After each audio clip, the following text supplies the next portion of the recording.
Michael Holding, No Holding Back, the autobiography. Chapter 1, The Making of Whispering Death. I cannot have been far off my 17th birthday, when on a December night I wriggled into bed between my mother and father, seeking comfort and pretending to be interested in the crackle and wheeze of the transistor radio concealed in the bedhead. They were listening to coverage of the West Indies tour of Australia in 1960 and 1961. I was asleep long before I knew who was actually batting.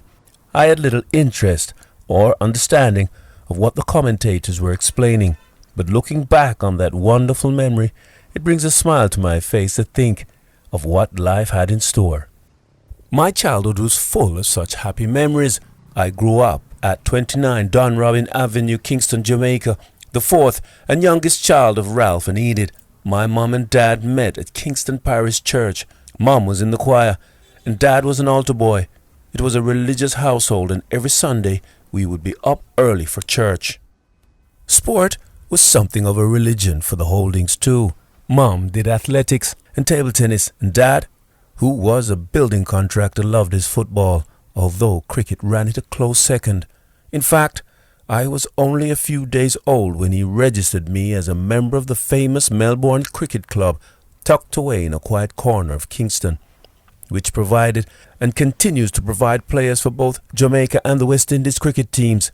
He captained the club's minor cup side, which was used to blood youngsters, and later in life he became president.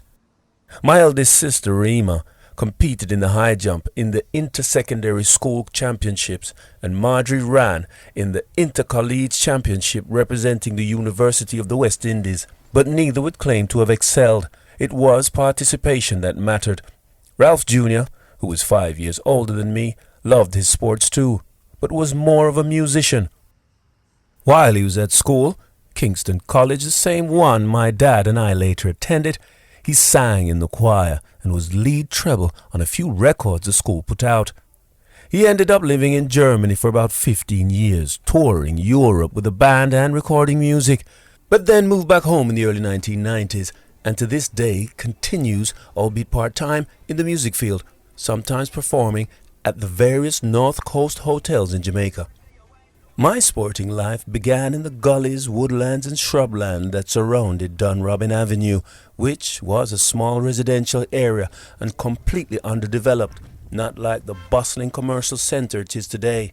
Our old house is now an industrial complex, and there are very few residents left on the road.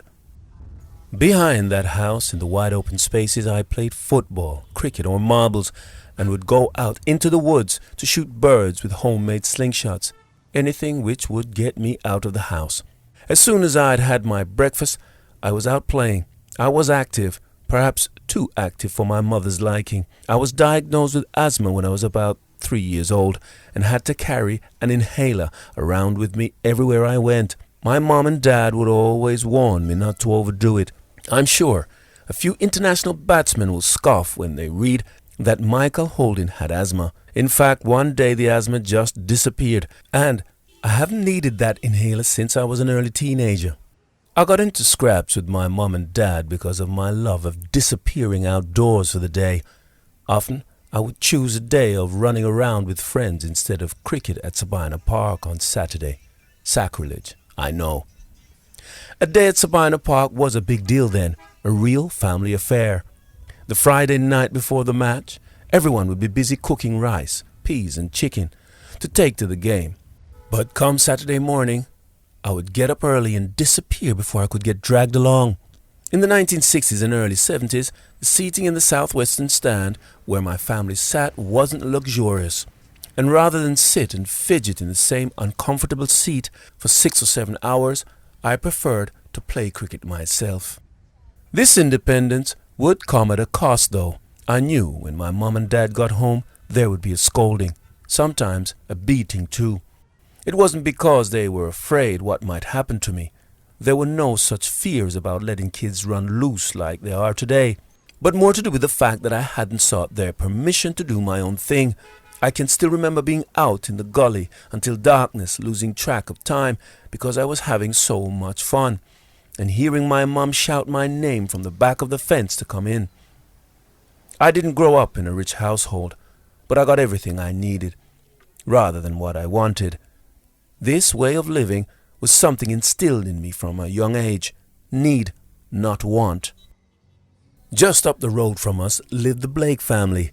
Yvonne Blake was a respected businessman in Jamaica, and he was, to put it diplomatically, more financially stable than we were. Both families were friendly, and I was friends with his son, Paul.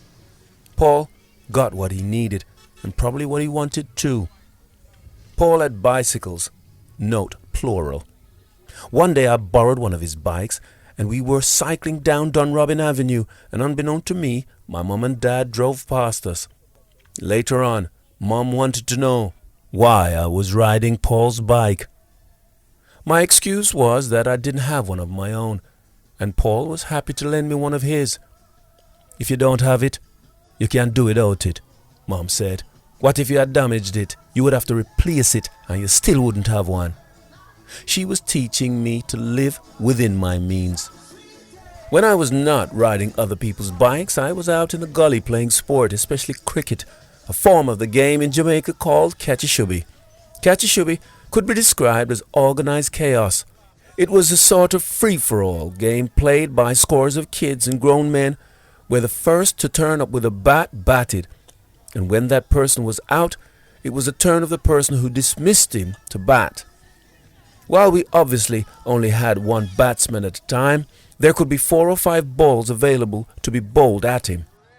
The ball was made of twine wrapped tightly around a hard core, then covered with layers of some form of cork seemingly mixed with a black tar-looking substance and painted red. Proper leather cricket balls were too expensive and didn't last long enough for our budget. It would not take long before that red paint would get chipped away, and we would be playing with a black ball that we all referred to as cork and tar ball. There was a shopkeeper who we only knew by the name of Mr. Mattis, whose store overlooked our playing area, and every now and again he would send one of his sons down the hill with a brand new red cricket ball. It was heaven. I think Mr. Mattis enjoyed what he saw was happening on the field and wanted to encourage us youngsters. Of course, his kids took part at times, but that had nothing to do with his generosity. The stumps were a sheet of corrugated iron. They needed to make a good loud noise when the ball hit them, so the batsman would not be able to deny that he was out. Without umpires, you can well understand why being bowled needed to be undisputable. There was no LBWs. Caught behinds were a rarity too, and thin edges were hardly ever owned up to.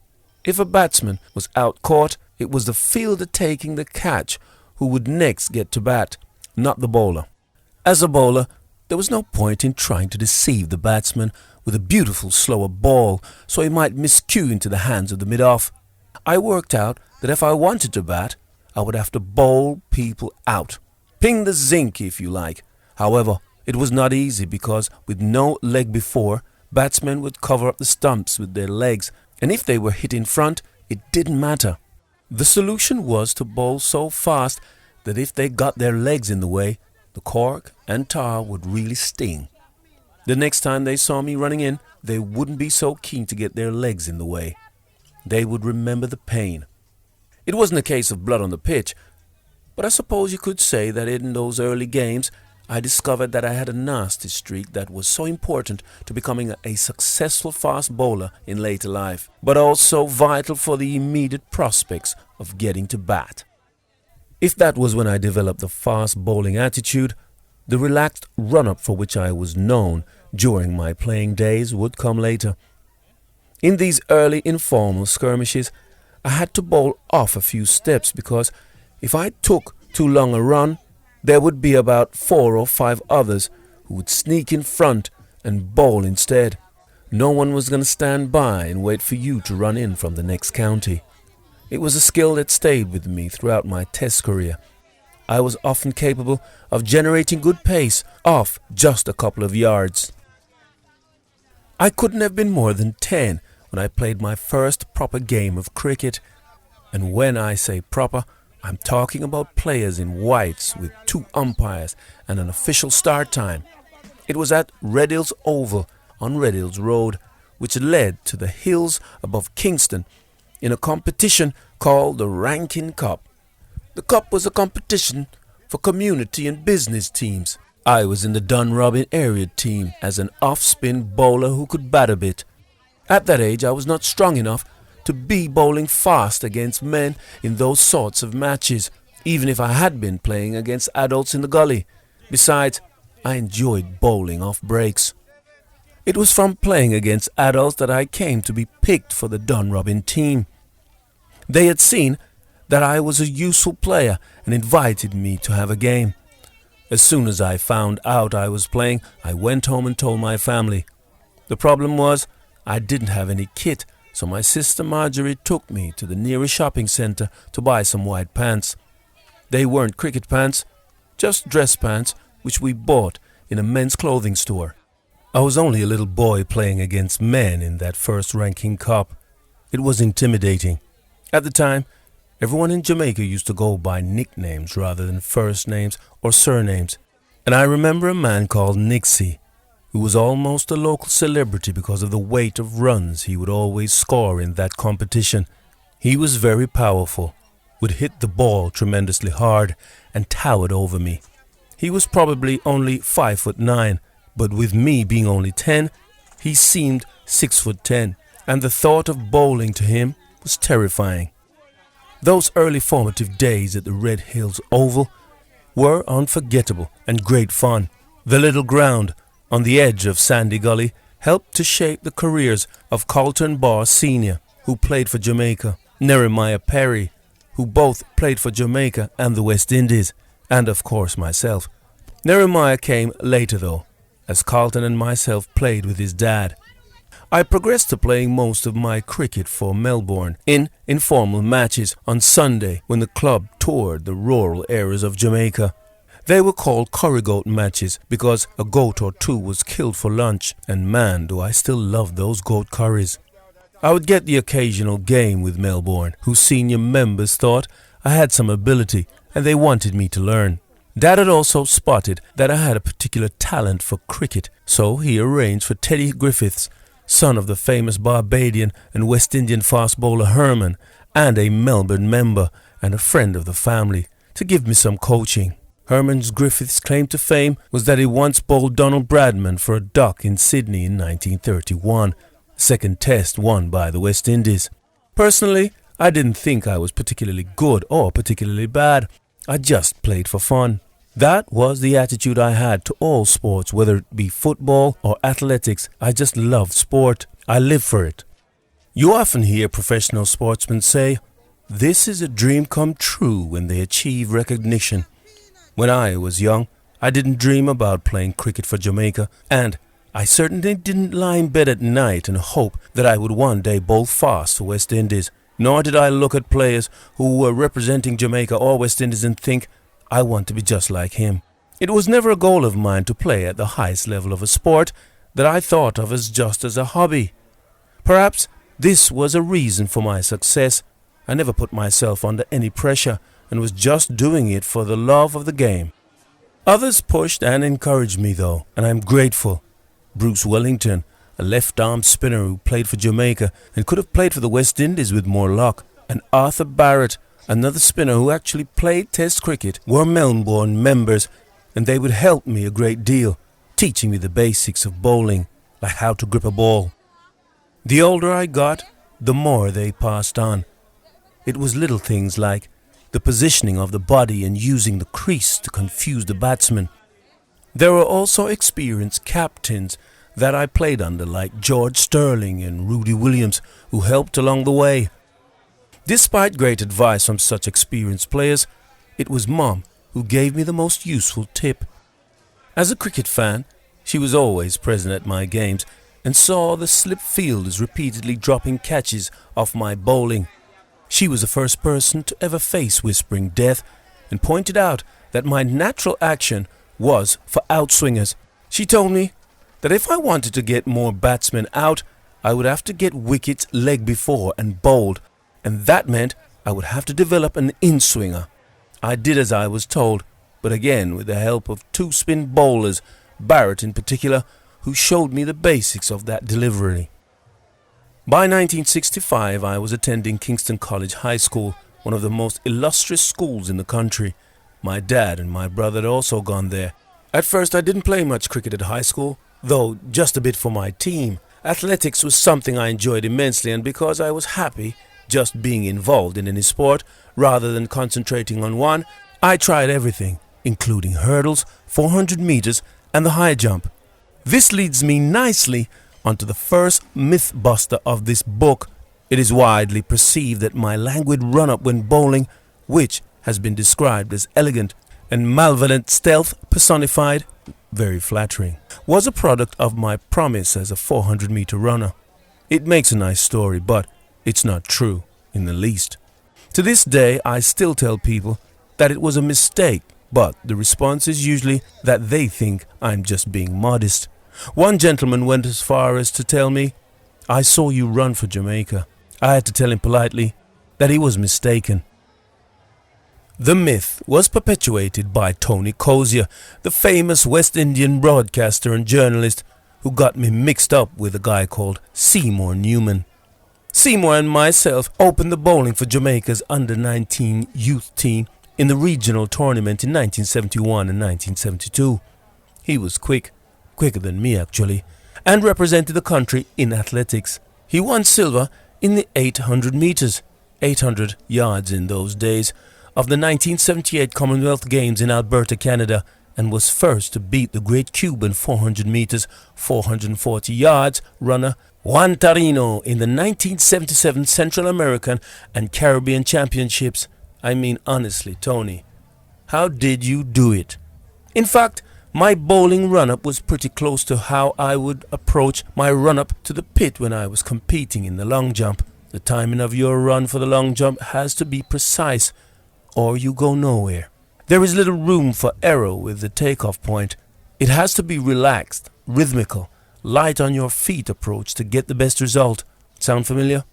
Long jump was also the reason I bowled so few no balls, because I knew exactly where my feet were going to land.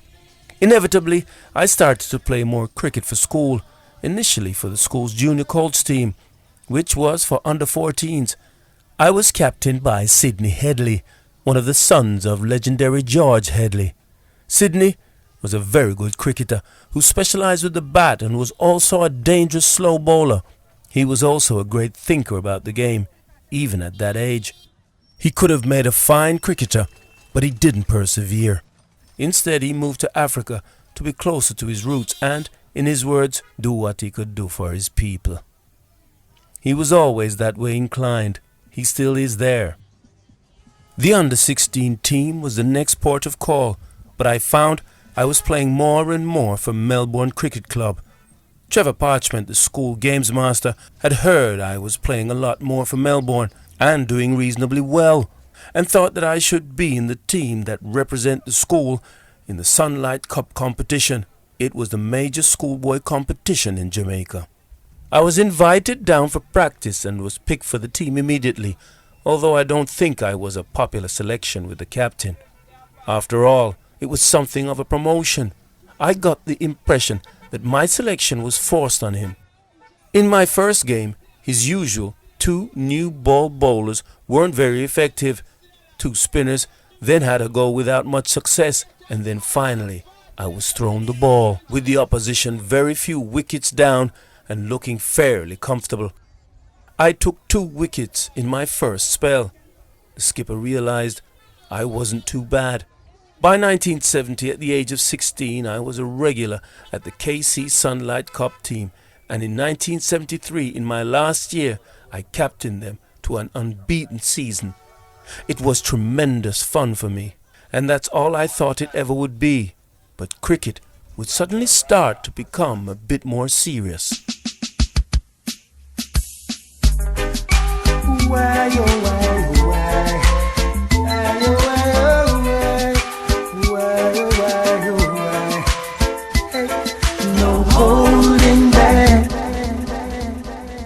Michael Holding, No Holding Back, the autobiography.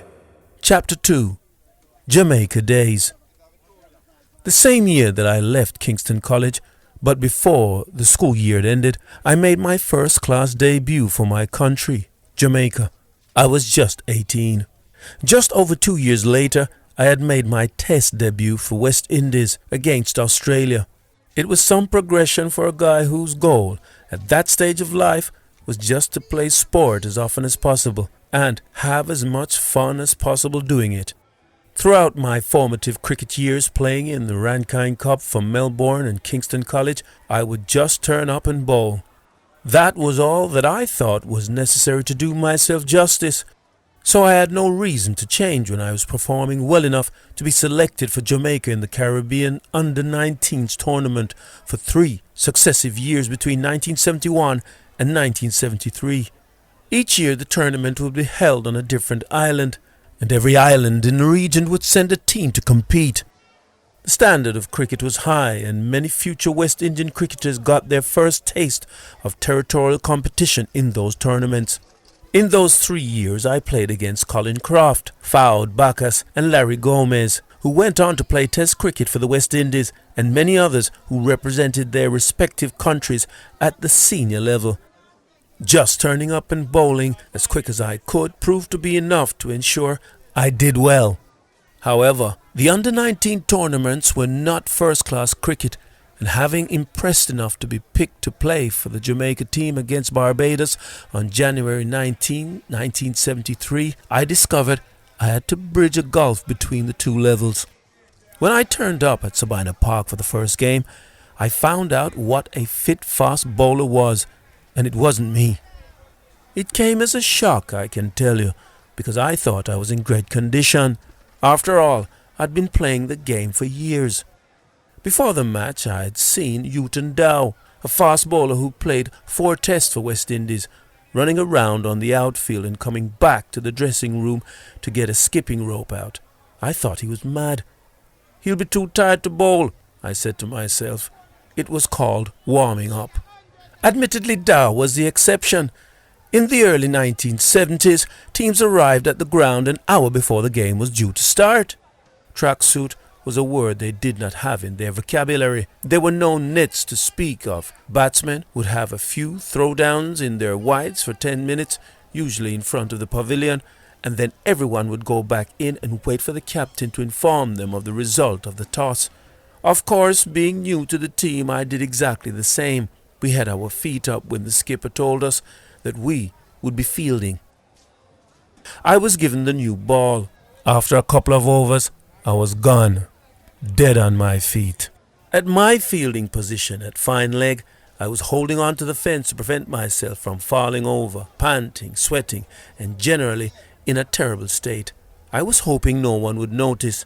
I was also hoping that by the time I had finished my 4th over, the captain would not ask me back for a 5th.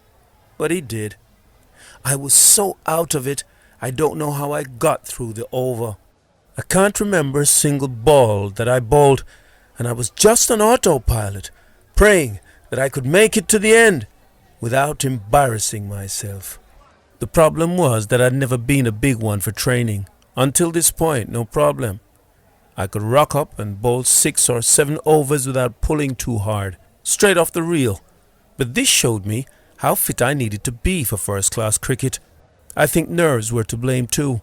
Despite having no aspirations to play the game at the highest level, I was desperate to do well for myself. There were people in the stands who had come to see this talked about fast bowler, and I wanted to put on a good show. I tried to bowl too fast. It was a shock to the system that I had to put right. I eventually started going to the gym, lifting weights and doing a lot of running. Fitness would be central to my success as a cricketer, but that came later under the tutelage of fitness coach Dennis Waite, who was appointed to the team for the Packer series. With Dennis's help, the West Indies team found out about the importance of being in the best possible condition. Dennis was only supposed to be our physiotherapist, but he was interested in our progress and became very close to the team as a whole. One day he went to Clive Lloyd and told him, that he thought for a group of professional cricketers we were nowhere near as fit as we should be. Clive gave him free rein, and the rest is history. More about Dennis later, but we were the fittest team around, and it was no coincidence we were the best team too. The first year I played only a few games for Jamaica. I was just getting my feet wet, becoming accustomed to the step-up from Melbourne games and under-19 cricket. Despite my scarce experiences, I was selected to play in the President's 11 against Australia in the same first-class debut year. It was a surprise because being picked for such a game often meant that a player was considered to be just a step away from the West Indies team. I reasoned that with that game being played in Jamaica, the West Indies Cricket Board was trying to save money on airfares, hence the reason for plumping for me. Besides, there were bowlers like Vanburn Holder, Keith Boyce and Houghton Dow, who were well ahead of me in the pecking order. Granted, I had come to attention because I twice clean bowled Australian batsman Ian Redpath in a game for Jamaica, but there was no way I was getting ahead of myself, thinking I was Mr. Big because I'd castled a test batsman. I repeated the trick for a third time in 4 innings against Redpath for the President's 11 though. But apart from that, there weren't too many other wickets under my belt. If playing for Jamaica was a learning curve then, the curve would have been in the shape of a smile. I seemed to spend most of the time laughing. Guys like Maurice Foster, Lawrence Rowe, Doe, Leonard Levy, Sam Morgan, Renford Pinnock and Neville McCoy took me under their wing. They treated me like I was their younger brother. All of them were great personalities, in particularly Pinnock, who we called Piney. He was born a joker. Once, during a game when it started to rain, he walked onto the pitch and pretended to cover it by laying his handkerchief on the pitch and then disappearing to the pavilion. He had an answer to everything and would have us roaring with laughter in the most tense situation. One of those was the final trial match played that year at Sabina Park for selection for a Jamaican side to play in the Shell Shield, the big domestic competition in the Caribbean. The selectors would watch the game from the pavilion, and on the last day, having made up their minds, they would put the names of the chosen few on the scoreboard. The result was players not concentrating on the game, constantly straining their necks to look at the scoreboard rather than the ball. And if you were not in the dressing room, you certainly weren't watching the action. Instead, nervously eyeing that board while chewing fingernails down to the bone. The team I was on was batting and everyone was edgy. Enter Piney, who pointed to the scoreboard and said sarcastically, "If they don't give me a game, I am not playing." With that one joke, he relaxed all of us as we fell about laughing. I used to tell this story about Piney and many others to my West Indies teammates when we were trying to kill time in hotel rooms around the world, and as a result, Piney became revered by the guys. When Malcolm Marshall met Piney at a festival match that Melbourne club would stage every year, he told him, "I've heard so much about you. You're the man that's been making me laugh for years. You're the man that said, if they don't pick you, you weren't playing." Piney shook his head and replied, "I'll tell you something, Mako. With yourself, Garner, Croft and Roberts around, if they give me a game now, I'm still not playing." It was all tongue-in-cheek. Piney was a good batsman and scored big runs against some of the best bowlers around, including the lethally quick Charlie Griffiths and Wes Hall. It was unfortunate for him that he was around at a time when West Indies had so many good batsmen. Otherwise, he would have been a success at international level too. Piney was about 5'9" and stocky, often the stature for good batsmen.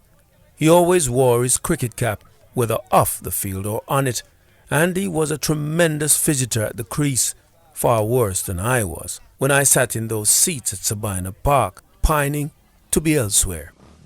He had a ritual before every ball. He would mark his crease, touch the top of his pads, then his box, the peak of his cap, and finally adjust his shirt sleeves. Every time, the crowd in the stands loved him for it. He took things slightly more seriously when batting, but in the field he thought he was a stand-up comic. When he was at the fine leg for Jamaica in a game against the Australians, he appealed for a leg before when Greg Chappell was struck on the pads. He was the only fielder to do so because it was going a long way down the leg side.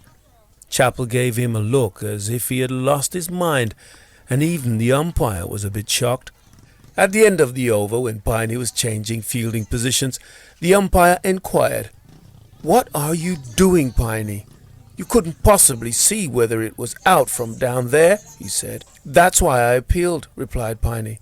"I couldn't see whether it was out or not, so I had to ask." Piney was not the only one with a quick wit. Leonard Levy, our off-spinner and affectionately known as Uncle Sonny, could have us rolling around too. In a shield game in the Leeward Islands against what was then called the Combined Islands, he came up with a good one-liner. One late evening, approaching close off play, our captain Morris Foster asked Uncle Sonny, who was number 11, to go in as night watchman in order to protect Lawrence Rowe. Rowe was our number 3, and not long before debuted for West Indies with a double century and a century against New Zealand. The explanation given to Uncle Sonny was that it was getting a bit dark and he didn't want to risk Rowe in poor light. Like a flash, Uncle Sonny quipped, "But skipper, if the world's best batsman can't see because it's too dark, how am I going to see it?" We all roared with laughter, and even Maurice, but the job was still Uncle Sonny's. Thankfully we didn't lose a wicket, and he wasn't required. If things were going well on the pitch, it was more important that they were going well off it. I needed a career. In those days, I couldn't earn a living through cricket alone in the Caribbean. The only way to make cricket a career was to sign a professional contract in England. Playing for the West Indies was not lucrative, an observation that may raise a few eyebrows given the amount players earn today. I remember a test match against India in Guyana in 1976 when we were being paid $200 per test. Not a ball was bowled because of rain, and the money went down the drain with it. We didn't get a penny. No match, no pay. When I became established as an international bowler, I was offered contracts to play county cricket by Sussex and Lancashire. The Sussex deal was put together by Tony Gregg, the England captain, soon after I took 14 wickets against his team at the Oval in 1976. It was an attractive package, a sponsored car, a house for accommodation in case people think I was getting the house for myself, and £10,000 a year, which in 1976 was an awful lot of money. Lancashire too wanted my signature, and I would have been more inclined to go there because of skipper Clive Lloyd, but they didn't offer as much as Sussex. Obviously Mr. Gregg saw something he liked at the Oval that day. Why did I turn these contracts down? Simply, I did not see myself as a professional cricketer. It had not been a goal of mine growing up because I had always been aware that it was hard to earn a living from the game in the Caribbean. My mum, who was a school teacher, unsurprisingly made it clear that exams and qualifications were important. "You need a piece of paper behind your name, Mikey," she told me repeatedly. At school I loved anything to do with numbers, mainly because I found words so tiresome. It was a bit of an escape getting lost in all those calculations. My habit of fidgeting would return in those long, drawn-out history and English lessons. With my love of calculations, it was fitting that my first job was in Barclays Bank in Kingston. They were just becoming computerized, and I was assigned to the computer center. I actually didn't last long, barely a year in fact. I needed time off work to play for Jamaica in 1974, which I had to apply for through the manager. I was allowed leave, but it was unpaid. On my return from a game, the manager of the bank called me into his office and asked me, "What are your intentions? We can't have you leaving all the time to go and play cricket." He gave me an ultimatum: Barclays or cricket. Rudy Cohen, who was a very good player for Jamaica, a fast bowler in fact, had been given the same choice by Barclays. But unlike me, he had a very good job there and decided to give up the game. He later migrated to the United States and still lives in Connecticut, where he has a close connection to the Cricket Hall of Fame movement there. However, after the meeting at the bank, I went straight home and wrote my letter of resignation. I was still living with my parents at the time, so there was no pressing need for me to find work. Michael Manley, author of the book History of the West Indies Cricket and the fourth Prime Minister of Jamaica, heard that I was kicking my heels at home. By this time my name was well known and Manley was a huge cricket fan, so he organized an interview for me at the government's Central Data Processing Unit on East Street. In other words, computers. I went down there and got the job. Working in a government department meant mandatory time off if you were representing your country at sport, with pay too. In addition, I was being trained to be a computer programmer. It was fantastic. They were delighted for me to continue my cricket career. I had the best of both worlds and still have many friends from my days working there. Loris Abrahams, a wonderful lady, was my boss, and we are still in touch. I kept that job right up until 1981, when I got a contract to play for Richton's in the Lancashire League. But I digress. I am getting ahead of myself. There was a small matter of selection for West Indies in 1975. It was the start of a magnificent time in my life. My timing could not have been better because, unlike few Caribbean cricketers before us, the team would be revered and handsomely rewarded.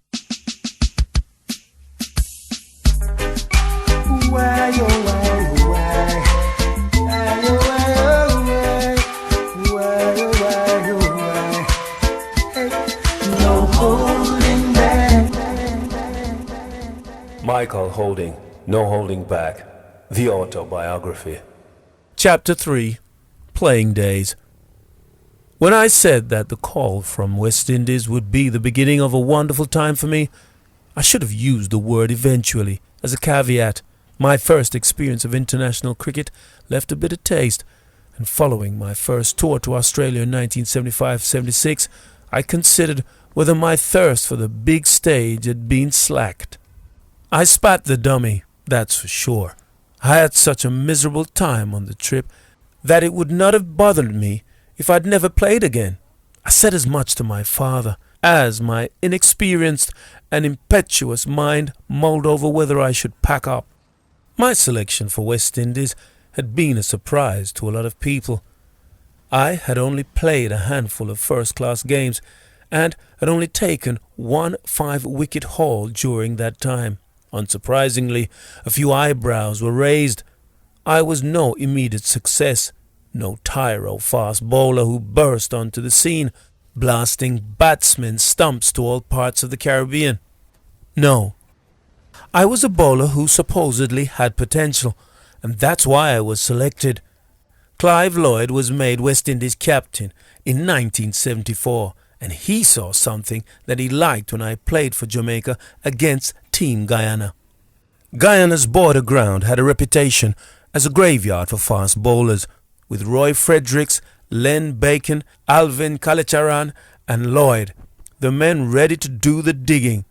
This intimidating lineup and others before their time, which included players like Rohan Kani, Joe Solomon and Basil Butcher, had buried many a bowler, including the extremely quick Roy Gilchrist from my native Jamaica, thanks to their skill and the easy-paced nature of the pitch.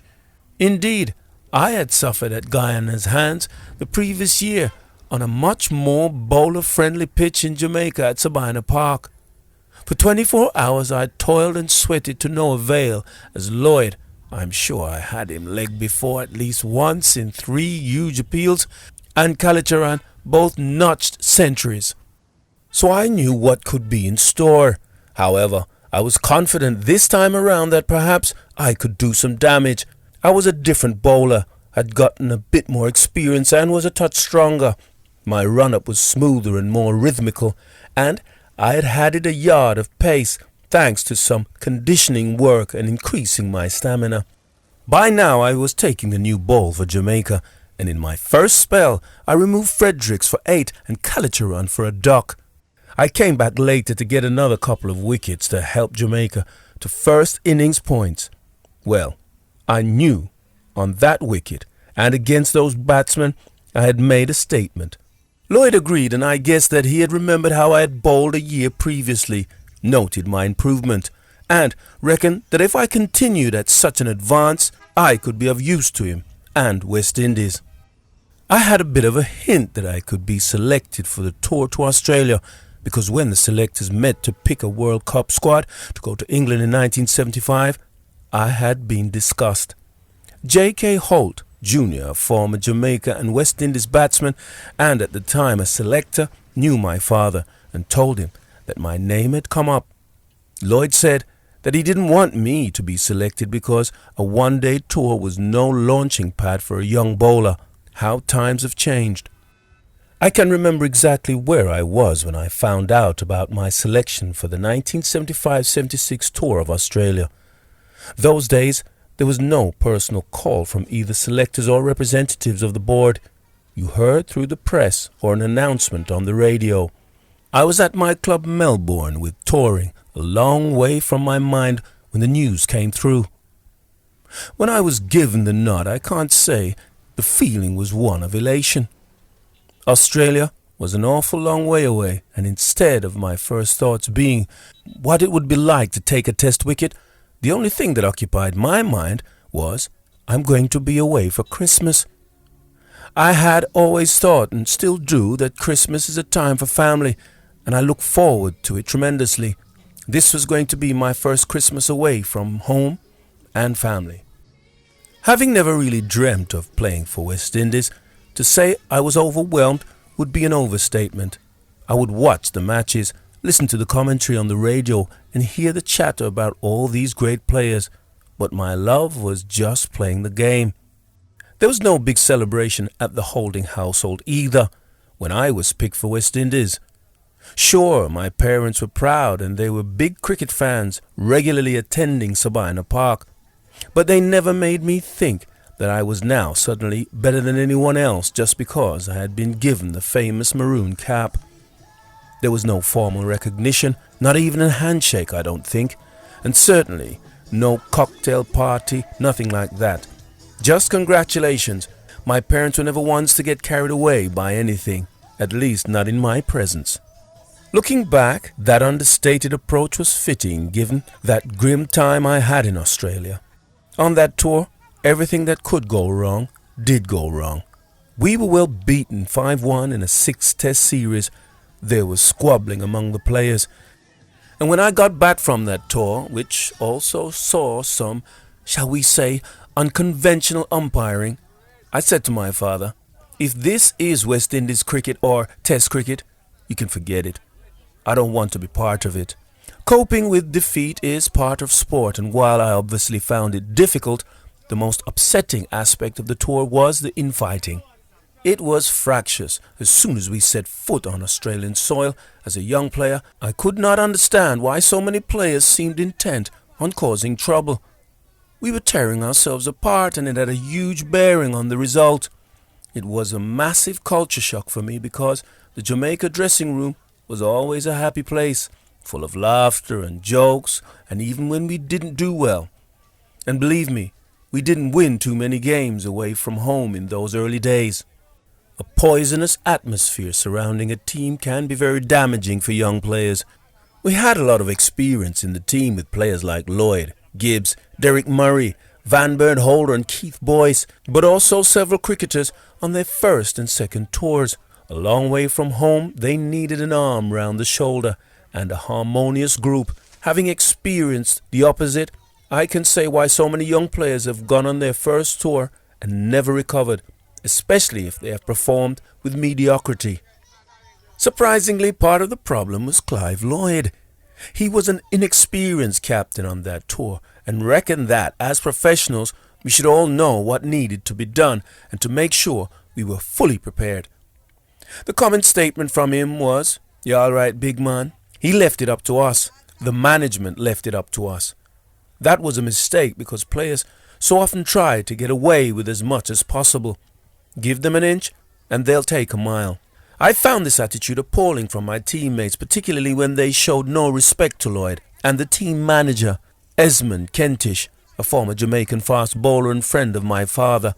With the way they spoke to them at various times, one player went as far as to tell the captain, when he found out that he was not in the final 11, that he didn't intend to be the 12th man either. Rows would start and occasionally boil over. It was more than a clash of personalities, that's for sure. One such incident, when things got too heated, was a team meeting at the Windsor Hotel in Melbourne. Alvin Kalacharan and Keith Boyce became embroiled in an argument about the hook shot, which had cost us quite a few wickets. It resulted in Kalacharan storming out of the team meeting. The management just let him go. There was no attempt to call him back or say, "Hey, you've said your piece. Now let's work through it." I had never seen anything like it. Up until that point, as one of the junior squad members, I had kept my head down, but I could not let this pass. I ran after Kalacharan to try to get him to come back, but he was not having any of it. Australia had won the first test at Brisbane by 8 wickets, and I made my debut with my father watching from the stands. I shared the new ball with Andy Roberts for the first time, but I would end up wicketless. In fact, I made more of an impact with the bat. In the first innings, I made 34 in an innings described by Wisden as bold. So impressed was my captain that I was promoted immediately to night watchman in the second innings, hanging around for almost an hour.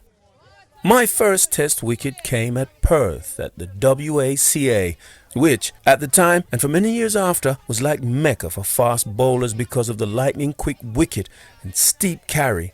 The first of 4 wickets for me in Australia's first innings was Max Walker. As time has flown by, I keep thinking that people not too knowledgeable about cricket history will think he was a top batsman. But with so much information so readily available these days, I think I'm living in hope. Ian Chappell was numbered among the other 3 though. He was no mug, never mind that he had 156 runs already under his belt. Andy Roberts was the star though, as we won the match by an innings and 87 runs. He took 7 for 54 in the second innings, the top 7 in order, leaving Bernard Julian to get rid of the bowlers, Walker, Lilly and Thompson. Sadly, this game would prove to be the high point of the whole trip, and our morale seemed to dip with each day of cricket we played. One of the main reasons for the tension and irritation was the umpiring. It set the already unstable camp on an edge because we felt it was in favour of the home side. Hang on, I've been too kind there. We were sure it was in favour of the home side. For me, it all came to a head in Sydney, the venue of the 4th test. After the comprehensive victory in Perth, we lost in Melbourne. But we had an outstanding chance of levelling the series after making 355 in the first innings, and when Australia batted, they were going along nicely until they lost 2 wickets in quick succession. The second of those was my old friend Ian Redpath, who I had caught behind by Derek Murray's first ball after tea. From my second ball after the break, I had another catch at the wicket. At least I thought I did. Ian Chappell had come to the wicket to replace Redpath at 93 for 2. We had the Australians in some bother. We knew that if we could get Ian out cheaply, we would be in with a real victory chance because we rated him as their best batsman and most prized scalp. I was trying to bowl him as an in-swinger, hoping his feet would be a little too slow having just come in. But having delivered from wide of the crease, it moved away from him on pitching. Another one of those deliveries that I can't fully take credit for. Chappell drove loosely at it, and it got a chunky edge that flew safely and snugly into Murray's gloves. The appeal was unanimous. It felt almost a waste of breath because the edge was so thick. But umpire Reg Ledgwich was not moving. Chappell wasn't either. Well, he was, but only to turn his back and mark his guard with that trademark style of his, with the sprigs in his toe. All Edgewood did was shake his head with a silly smirk on his face. I totally lost it. I wandered out towards the covers and sunk to my haunches. I'm not ashamed to say that I began to weep. We were fighting back in a series that had been lopsided because of the, at best, incompetent or at worst, biased umpiring. Fighting to become a recognized team and fighting amongst ourselves. It all became too much for me, and the tears began to flow. It felt as though my heart had been ripped out. Sure, I was a grown man, and getting the sniffles was probably not the best way to react. But I felt as though I had gone back in time to my childhood, playing catch-a-shubby on the scrubland behind Dunrobin Avenue with the kids refusing to hand over the bat when it was clear that they were out. This was Test cricket. This was not supposed to happen. This was the highest level of the game. Millions were watching on television. Records were being kept, and I had been denied a wicket when the whole ground had seen Chappell hit the ball into Murray's gloves. Chappell later stated it was the most embarrassing moment in his career, but he was just not a walker. It was not the way he played. Lance Gibbs had spotted that I was in a bad way and came over to comfort me.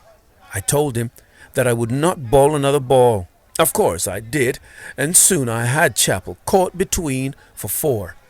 Same delivery, same shot, but this time a different response from the umpire. Ironically, it was his brother Greg who would take the game away from us with an unbeaten 182 in that innings, but not before being dropped in the slip cordon fairly early in his innings. That incident caused more antagonism as well. Clive Lloyd had been contracted by a local paper in Australia to do some columns during the series, and he commented on the drop catch in his article. He innocently implied that if the catch had been taken, perhaps the end result of the test could have been different. Well, the gentleman responsible for dropping the catch didn't take kindly to the inference and made it well known that he was unhappy with the comment. It seemed an innocent remark, but that's what happens when teams have no camaraderie and things are out of control. In those days before the internet or mobile phones, I wrote back a letter home telling everyone that although the series score stood at 3-1, at that point it would be 5-1 by the end. I saw what was coming. I was delighted to get back to Jamaica after the tour. There was still a sense of bewilderment and anger though. My inexperienced and naive mind couldn't comprehend what had gone on. We were sitting around the dinner table when I made the comment that I wasn't bothered about carrying on. I had missed the family Christmas, had a miserable time thanks to some unprofessional teammates and umpires, and I was paid about 1,700 EC dollars for the tour. I was still living at home at the time, but with about 2.7 Eastern Caribbean dollars to the US dollar, it was not the sort of wage that would encourage you to carry on. I wasn't enjoying myself, and I wasn't earning money. What was the point? Mom and Dad didn't really react. They knew that this was the impetuosity of youth talking. Dad was a real cool cucumber, unless he was at his job as a contractor, when he could be quite vociferous and use language that would make your ears red, and just advised me to cool off. He didn't say, "No, you can't do that." He knew that when I'd calmed down and I thought things through, I would continue playing. My parents were very proud that I played for the West Indies, but they would have never really let me know how they felt, and they would never have said to me, "You've got to carry on so I can walk around and feel proud of my son." Nothing like that ever. If I stopped playing, there was no way one of them would say, "Hey, what are you doing?" Besides, cricket was not something which, if you gave it up, would be deemed a stupid career decision. As I've said, you couldn't make a living from it in the Caribbean. Plus, my mother always wanted me to go to university to get a degree, or that piece of paper, as she called it, because she never thought cricket was more than a sport, definitely not a career. At no time did I make my negative feelings public. Saying something like that over the dinner table is one thing. In the press or on the radio, something else entirely. And those days you weren't hounded by the press for quotes and opinions as cricketers are now. Talk was cheap. I suppose because if it came to the crunch, I doubt whether I could really have said no to the selectors. I loved playing cricket. I had no responsibilities living with my parents, so why not keep playing? Thankfully, things did change. Clive Lloyd changed his management style. A captain those days was more than just a person who managed things on the field of play. And, as I've stated so many times, he became a father figure to us all, and a great captain. In my time, the West Indies dressing room was never as acrimonious again, although there were problems on my final tour in New Zealand in 1987, and I was able to build good and lasting friendships. I did the same with members of the opposition too, although not quite to the same degree. Perhaps if the New Zealand tour of 1980 had followed straight after the first trip down under, I definitely would have packed up and looked elsewhere. That tour will, of course, forever be remembered as infamous, and it was another case of the umpires strike back. Instead, we had a home tour against India, and then I went to tour to England. I wouldn't need the umpires there.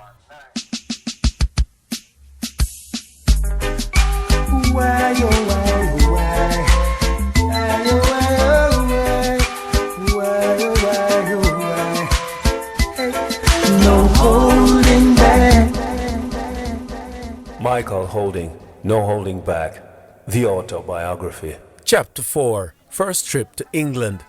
I had never been to England before. I arrived on a chilly and damp May morning in 1976. I had heard plenty about what sort of place it was through friends and my mum, who lived there when she was studying to become a teacher. Cold, that was what most of them said, although my mum loved her time in what she called the mother country. They were right.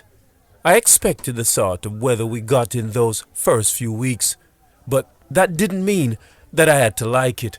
In fact, I am not too sure whether I've ever really recovered from those frosty starts, because these days I avoid cold weather at all costs, timing my arrival back at my Newmarket home from my winter retreats in Miami and the Caribbean to coincide with the English summer, or at least the months described as summer. It was a culture shock that I initially struggled with on that first tour. The damp conditions underfoot caused problems in my delivery stride, and then I caught a mysterious bug. I blamed the drop in temperature hampering my body's natural defenses. It took me a long time to recover, and lots of convincing from my bowling partner Andy Roberts that even if the sun was shining brightly, it wasn't necessarily warm outside. When the heat did finally accompany the sun, and we went on to have the driest and hottest summer of the century, I had a hot streak of my own. I didn't think it was a coincidence. I took 28 wickets in 4 tests at an average of 12. At the Oval venue for the first test, I took 14 wickets in the match, 9 of those bowled, as I made sure that I couldn't be denied by any funny umpiring. Although in truth that was never likely to happen in England because the officials there were extremely competent and less prone to hometown decisions. Before the series began, I was still an unknown quantity, a bowler of potential. After the series, I don't think it would be too cocky to suggest that I was beginning to realize some of that promise.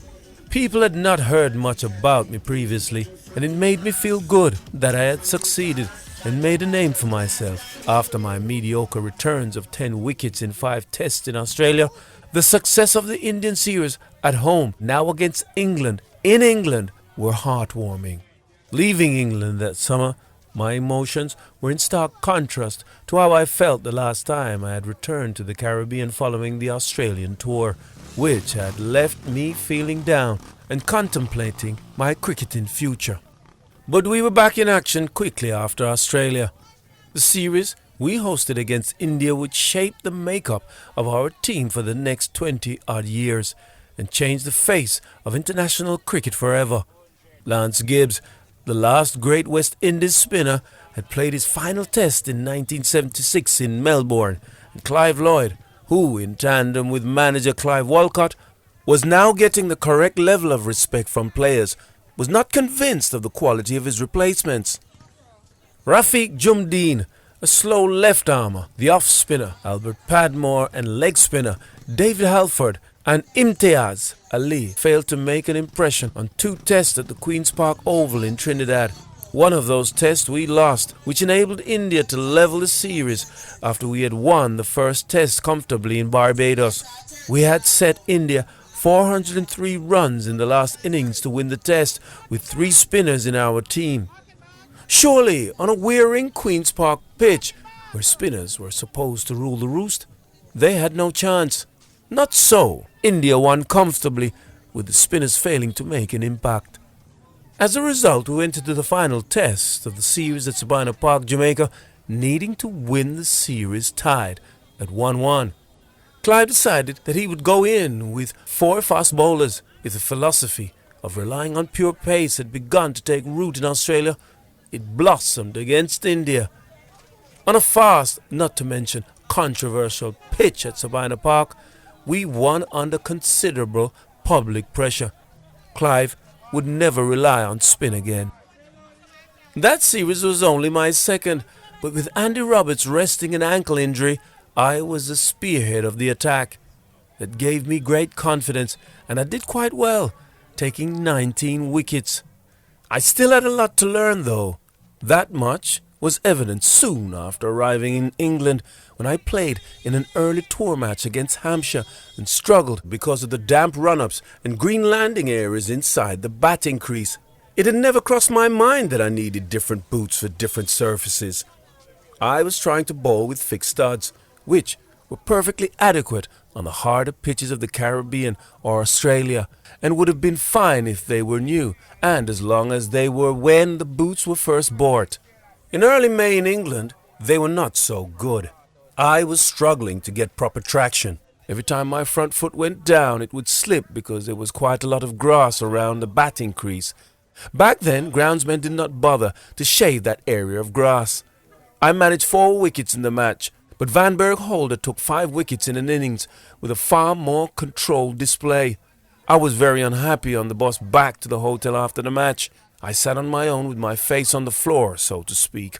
Clyde Walcott spotted that I was down and came to sit beside me. He asked what the problem was. I said to him I had only 1 pair of boots, and they were obviously the wrong sort to bowl in England, and I was struggling with my footing. He told me to have a chat with Andy Roberts. He's been playing here for years, Clyde said. Ask him where he gets his boots from. Andy soon put me in touch with a company in Northampton where I managed to buy some boots with screw-in studs that could be replaced every time they wore down, rather than the fixed ones.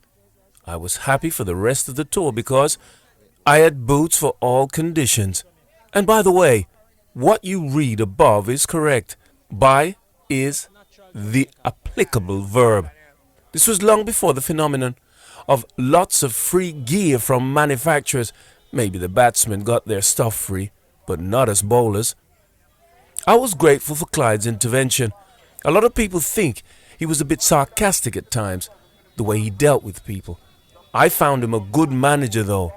I was still a junior member of the side. He didn't need to take time to sit with me, but he tried to make sure everyone in the camp who he was responsible for was happy. Next up, against MCC, I took 7 wickets in that match at Lord's, inspired by my first appearance on the famous ground, and I was beginning to find my feet. Alas, the darn cold got into my bones. At least, that's my story, and I'm sticking to it. In the first week of the tour, I was struck down with what the doctors reckoned was glandular fever. They said my tour was over and advised the management team that they should make plans to send me home. Supposedly, even after getting over the initial weakness and leaving the hospital, I would not have had enough recovery time to take part in the rest of the tour. Glandular fever usually took months to get over completely. Thankfully, I managed to talk the management around. I told them I would be fine in a few days, which was something of a gamble because I was in hospital and feeling very sick. My neck was badly swollen and I was so lethargic that I could barely get up to change the channel on the television. There was no remote control around in those days, or to go to the bathroom. It was depressing, but luckily the doctor's prognosis was overly pessimistic. It can't have been glandular fever because I actually recovered rather quickly. More likely, it was a bad case of mumps. I missed the first test at Nottingham, but was back for the second at Lord's, although, if the truth be told, I was still not yet 100% ready. I had to do a fitness test before the toss to convince Lloydie and the management team that I was fit enough. That consisted of me running in and bowling at top pace in the nets for a few overs, and although I seemed to be at good pace, I was totally knackered at the end. I was hoping we'd win the toss and bat to give me some more time, but as luck would have it, we were in the field first. Viv Richards missed that test, as he was the next man to go down sick on that tour. I was rooming with him at the time, and unfortunately I must have managed to pass on whatever I had to him, so he didn't play at headquarters. Viv broke the record for the most calendar runs that year, and no doubt, had I not given him the dreaded lurgy, he would have scored even more runs. Sorry about that, Viv. He had scored 556 runs in 6 innings against India, and despite the setback I caused him, his brilliance reached new levels with 829 runs in his 4 first tests in England. We were both in rude health at the Oval.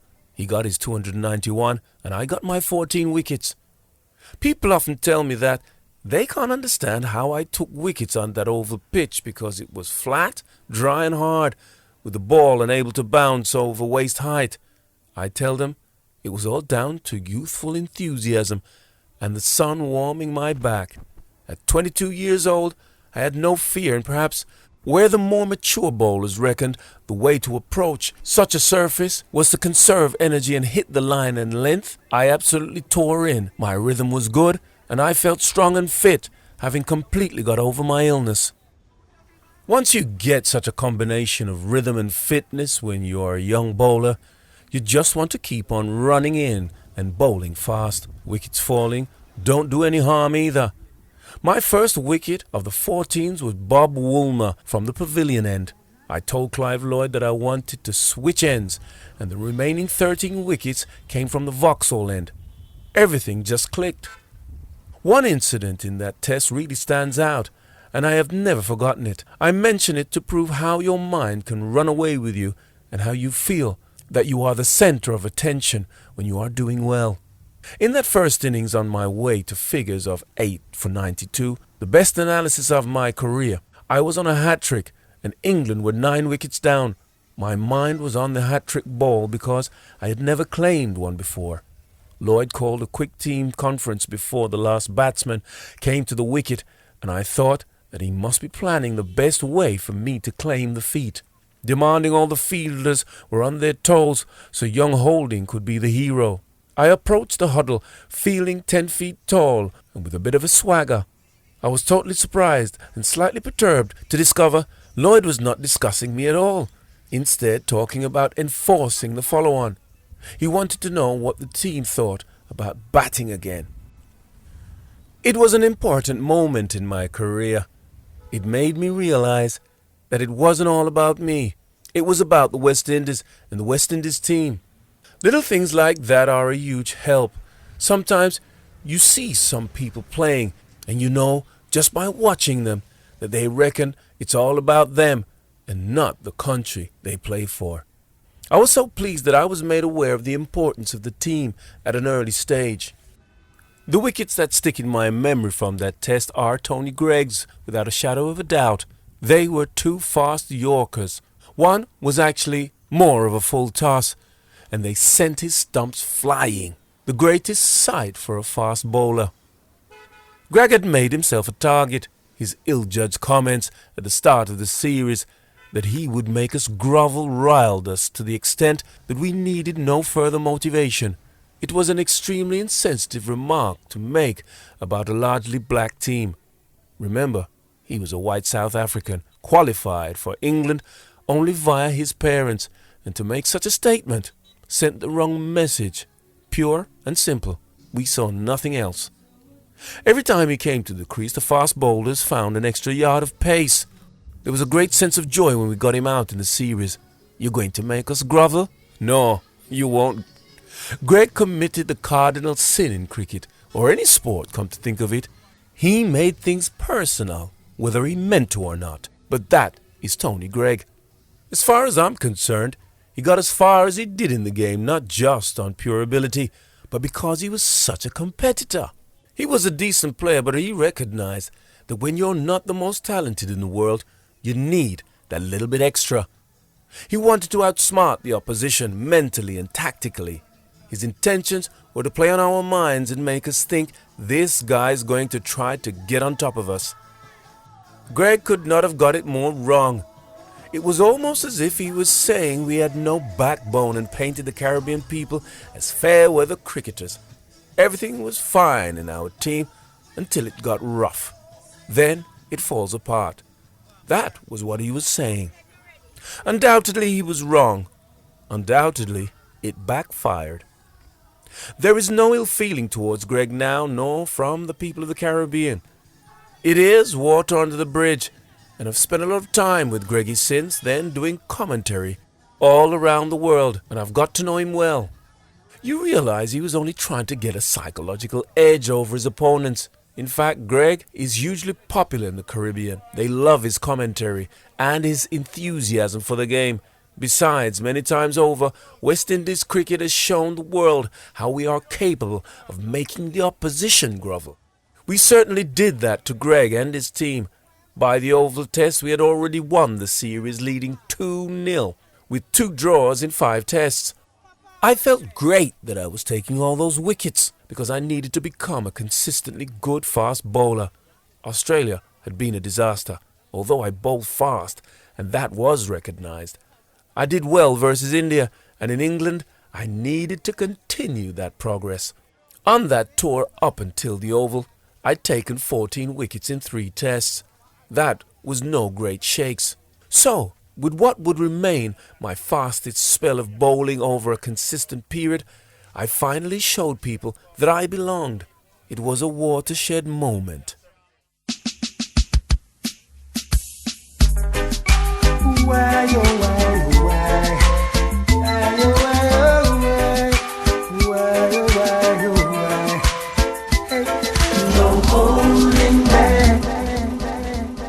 Michael Holding, No Holding Back, the autobiography. Chapter 5, The Packer Years. In 1976 I went back to school. Hardly fitting reward for someone who had just enjoyed a successful tour of England, you may think. But burying my nose in textbooks had to be done. As I have said, you could not make a living out of cricket at the time, so instead of using brawn with ball in hand, it was time to engage brain with the pen. On my return to Jamaica after the tour, the then Jamaican Prime Minister, Michael Manley, offered me a scholarship to the University of the West Indies to study computer science. The term started in September, so it must have been barely 2 weeks from leaving the field at the Oval to walking into the classroom again. I would not be there long, though. Around March 1977, I received a telephone call that would immediately change my life forever and set me on a learning curve about life that was steep and rapid. The man on the other end of the line was Clive Lloyd, my West Indies captain, who at the time was leading a team against Pakistan in Trinidad. I was injured with a torn rotary in my right shoulder, the result of all that effort put in at the Oval. He told me that a man named Kerry Packer had contacted him to help him set up something termed Private Enterprise Cricket. Well, I'd never heard of Packer, and I wasn't entirely sure what Clive meant by private enterprise. He explained that Packer was a businessman and he wanted to stage a series between Australia and a world team. The question I had for Clive, despite me being totally unaware of why the venture was being undertaken, was how it was going to be financed and by who, and whether he was going to play in it. Clive told me he was. I revered, respected and trusted Clive, so that was good enough for me. Clive also told me that Andy Roberts had agreed to play and Viv Richards was mulling over it. Those 3 and myself were the 4 West Indians that Packer wanted in this World 11.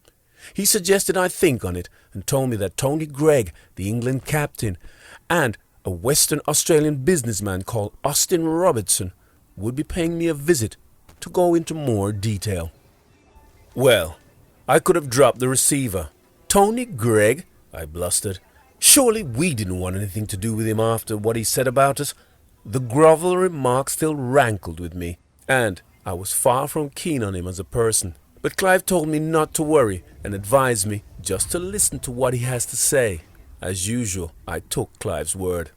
Gregg, of course, was taking a huge risk acting as a sort of secret player's agent for Packer, and when World Series cricket was announced, his standing in the game fell alarmingly as he lost the captaincy of England.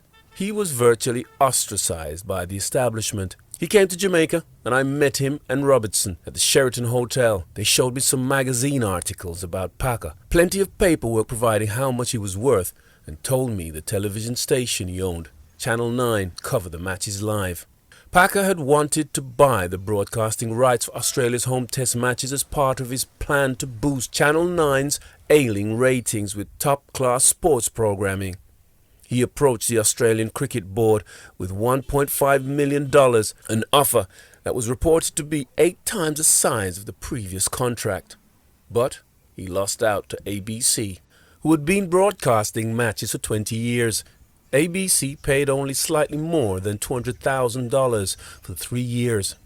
When Packer was rebuffed by England's Test and County Cricket Board for an offer to broadcast the Australian tour of England in 1977 in favour of, you guessed it, ABC, he was so irked by what he was quoted as calling an old boy network that he decided to set up World Series cricket. Of course, this was information I later gleaned. I knew nothing about all this when Gregg and Robertson visited me. Although Gregg and Robertson were doing a fine job of explaining everything to me, I must admit it was all going over my head a bit. I wasn't really paying too much attention, mainly because I'd already decided that if Clive was going, so was I. It was as simple as that. The mind focused that bit more, however, when it was revealed to me how much I would be paid. The amount of money Packer was offering was a far cry from what I had just finished earning playing against India in 1976 or even going to England for an entire summer. I earned $200 per test in the Caribbean. Packer was offering 25,000 Australian dollars per year for a 3-year contract. In those days, Australian dollars were worth more than US dollars, so it was an incredible package. There were 2 sticking points for me, though. First were the number of South Africans on the list of recruited players, which I was not happy about. I could not simply play alongside cricketers whose country had inflicted apartheid on its people. I had long held strong views about the political situation there, and if I was seen playing with these guys, then people would reckon that I was somehow in favor of the regime or that the money had made me compromise my principles. I knew that Michael Manley was also anti-apartheid because he had supported the Gleneagles Agreement, which had been drawn up by the Commonwealth countries that same year to discourage contact and competition between their sportsmen and sporting organizations and teams or individuals from South Africa. I was suddenly very doubtful. I told Tony Gregg that I couldn't commit myself to the project until they had cleared it with Manley. If he didn't give me the permission to play or be involved with South Africans in this way, I wouldn't go. They allowed me to sign on the dotted line with the proviso that Mr. Manley had to clear the way first. Apparently Packer himself called Manley. They came to an agreement that only South Africans who played county cricket in England would be engaged. I believe it meant that Graham Pollock, who may well be remembered as South Africa's greatest player, along with few others, missed out as a result, and Packer missed out on a player who would have tempted many sportsters along to the matches or to watch on television. Those who had already signed up were still paid the fees promised to them. They just couldn't take part. With that compromise in place, I was cleared to play, although there was still a snag or two. I just didn't believe the whole thing would take place. I told my mum and dad, this seems too good to be true. You have to remember that I had grown up knowing there was never any money in the game, and now all of a sudden, this Australian guy I'd never heard of was offering me the chance to make a living from it. Plus there was no talk about this World Series, either among the pressmen or on the grapevine? Nothing. Usually there is always someone who gets a wind of such a story, and I reasoned that the silence was because either it was rubbish or it had fallen through. Greg had told me that I would receive a third of my fee before I'd even bowled a ball. "Thank you very much," I said to him while I was thinking. "I'll believe it when I see it." 2 weeks after that meeting, I took my savings book down to the local Barclays branch to see whether I would be converted to believer status. I handed the book to the clerk, asking it to be updated. She put it in her machine, pressed a few buttons, and handed it back. No money. I was sure the whole Packer thing was a joke. I waited another week and went back to Barclays, handed over the book. The clerk pressed some buttons and handed it back. For the first time in my life, in that little blue account book, I saw a comma. World Series cricket was on. My earnings from the World Series cricket allowed me to buy my first car. It was a white Mitsubishi Galant, a former rental car. In Jamaica in the late 1970s, new cars weren't easily accessible, but the second-hand vehicle was good enough as my first buy anyway. I'll never forget it. I drove around Jamaica thinking I was the swishiest thing on four wheels, which must have been a first for any owner of a Galant, and a second-hand one at that. Later I bought a house with my Packer earnings, a huge step forward for someone who was in his mid-20s, although I had to get my sister Marjorie to act as guarantor for the mortgage. The silence surrounding the planning of the World Series and the negotiations with players was exploded in May when some Australian journalists finally got hold of the story. The cricket world was rocking from this Packer circus, as the media termed it, and immediately the Australian and English cricket boards, who believed that they were directly threatened, went to war with the ringmaster by talking about banning players. 13 of the 17 members of the Australian squad, who were touring England at the time, had signed. They picked a fight with the wrong man. Packer, instead of folding, like the cricket board hoped he would, was galvanized. It was the mark of the man, and completely in character, given how he had reacted when first denied broadcast rights. Perhaps others in his situation might have compromised their ambition. Not Packer. He expanded his horizons. He signed up the entire West Indies team to compete against his Australian team, plus others of the rest of the World 11, and another side, which was to be called the Cavalier 11. The cricket administrators then decided to ban all the Packer players from taking part in county cricket. Again, Packer didn't take it lying down. He took them to court, claiming restraint of trade, and of course won the case when Justice Slade ruled against the ban on the players earning their living in county cricket. There were 16 West Indians, 11 of who had toured England in 1976. Viv Richards had eventually decided to join the party, and the only notable absences were Alvin Kalicharan, Colin Croft and Van Bernholder. Kalicharan had a contract to play county cricket for Warwickshire, and they vetoed his involvement, while Croft would come for year 2. Holder, I feel, was unlucky not to have been asked to join. The player roster, if you will, today reads like a roll call of some cricket legends. For Australia, they were the Chappell brothers, Dennis Lillee, Doug Walters and Rod Marsh. For the rest of the world boasted Greg, Alan Knott, John Snow, Dennis Amiss, Derek Underwood and Bob Woolmer from England, Zaire Abbas, Majid Khan, Asif Iqbal and Imran Khan from Pakistan, while Eddie Barlow, Barry Richards and Mike Proctor were some of the South Africans from the county circuit who were allowed to play. Naively, I was taken by surprise by the rumpus. I was wet behind the ears in believing that it would not impact on West Indies cricket. As far as I was aware, the World Series schedule did not clash with any planned series, and Packer had assured us that our careers would not be jeopardized. We would always be available to represent our traditional West Indies team. What else could I have asked for? I had accepted the scholarship to go to university because I never saw myself making a living from cricket, and now I was being offered the opportunity to play the game that I loved for proper reward and still remain available to my country. Despite the West Indies Cricket Board not being affected, inevitably they were put under pressure by other international boards, and when we left for the first World Service event in the winter of 1977, we knew that it might tell at a later stage. Some of the catcalls that were ringing in our ears were mercenary and rebel. My conscience was always clear, however. Thank you very much. I was still available to play for West Indies, so what exactly had I done wrong? Nothing, except for probably being a bit selfish in thinking only of myself and West Indies cricket. Packer was trying to change the game for the better, and that included paying cricketers close to what we were worth, although it must be said that at the time I thought I was being overpaid. The fiercest critics, it seemed to me, were talking with their mouths full of sour grapes. They were former players or ones coming to an end of their careers who were jealous that they were not involved.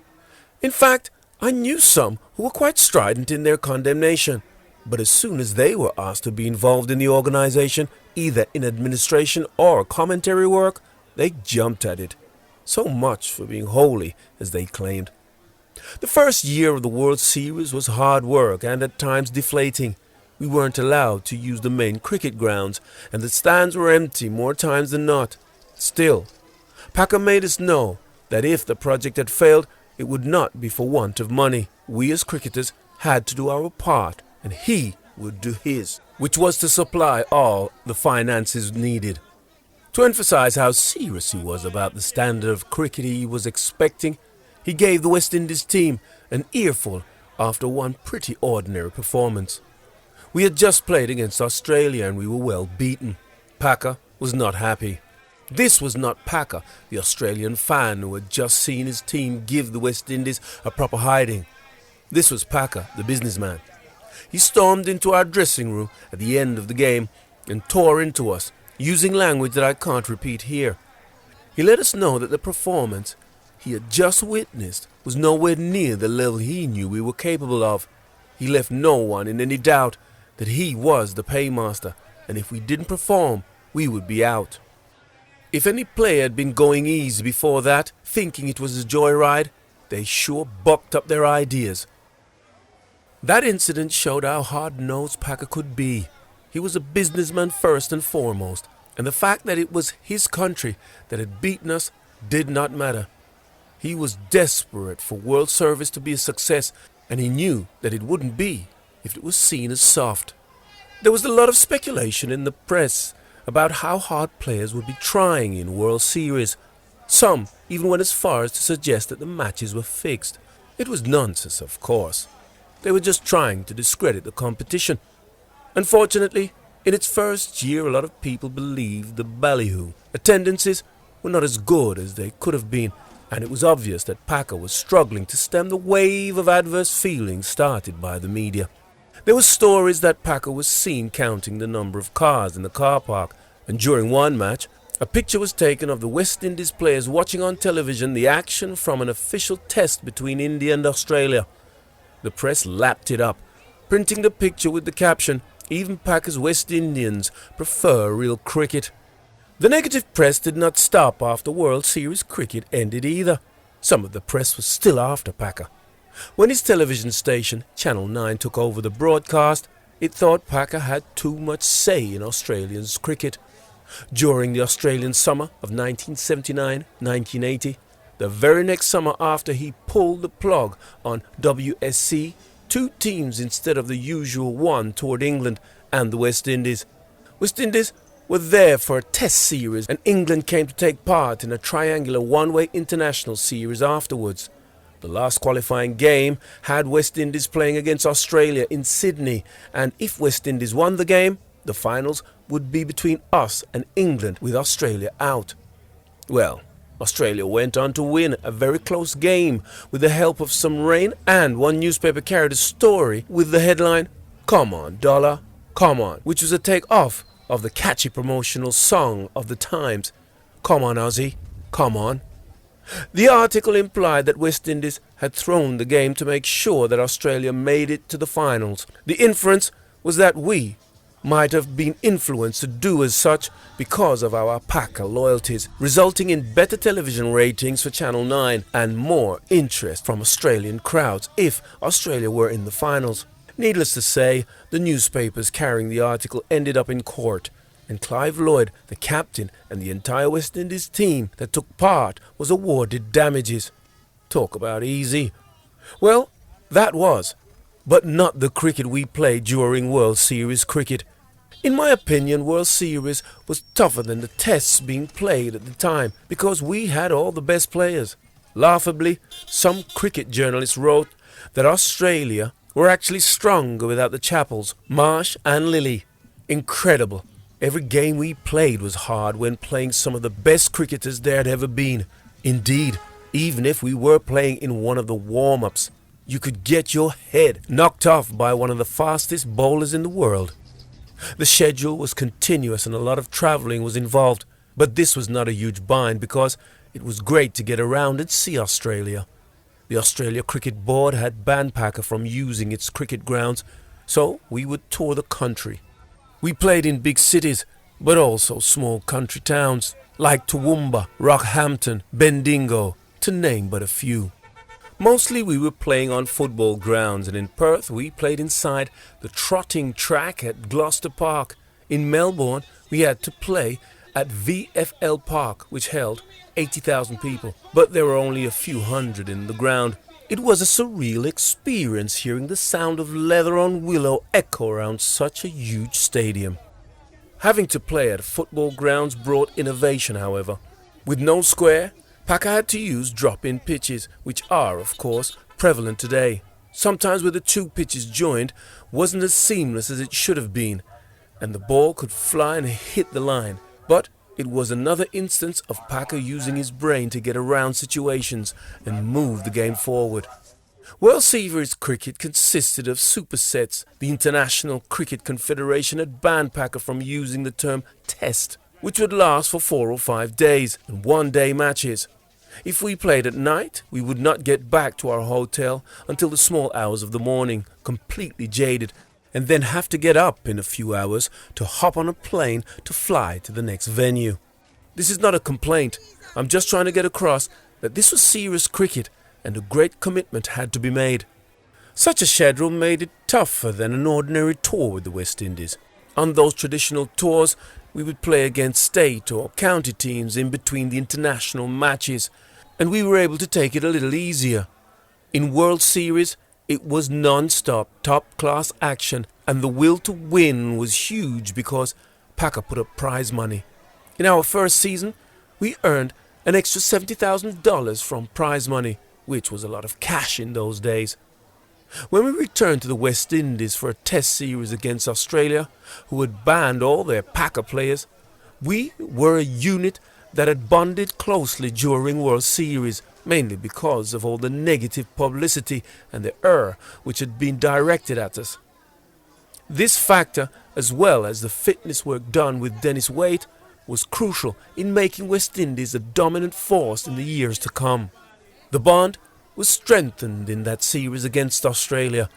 We had been aware that pressure was growing on the West Indies Cricket Board to take action against their Packer players, and they had the perfect opportunity when we went 2-0 up against the weak Australian side, which was captained by 41-year-old Bobby Simpson.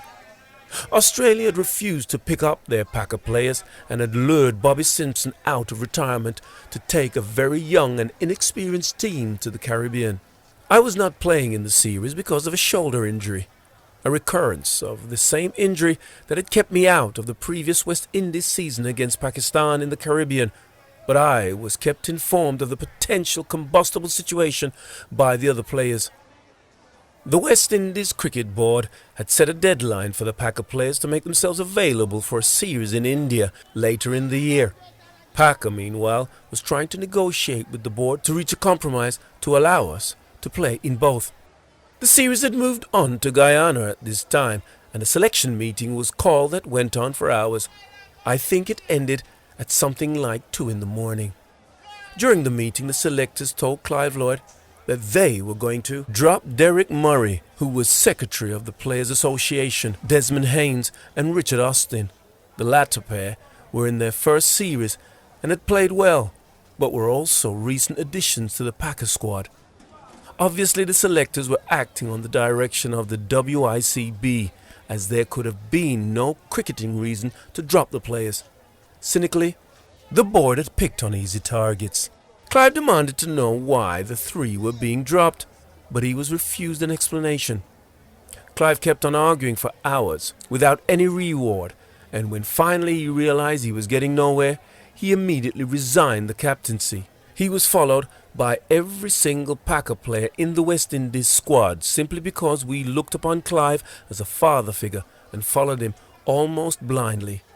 We just believed in him. Not that this worried the board. This sort of protest was exactly what they had planned for. They had backup players who in normal circumstances would not be considered for West Indies selection, already in Guyana for this eventuality. None of the Packer players took part in the rest of that season, but only because the board and their manipulation of the selectors.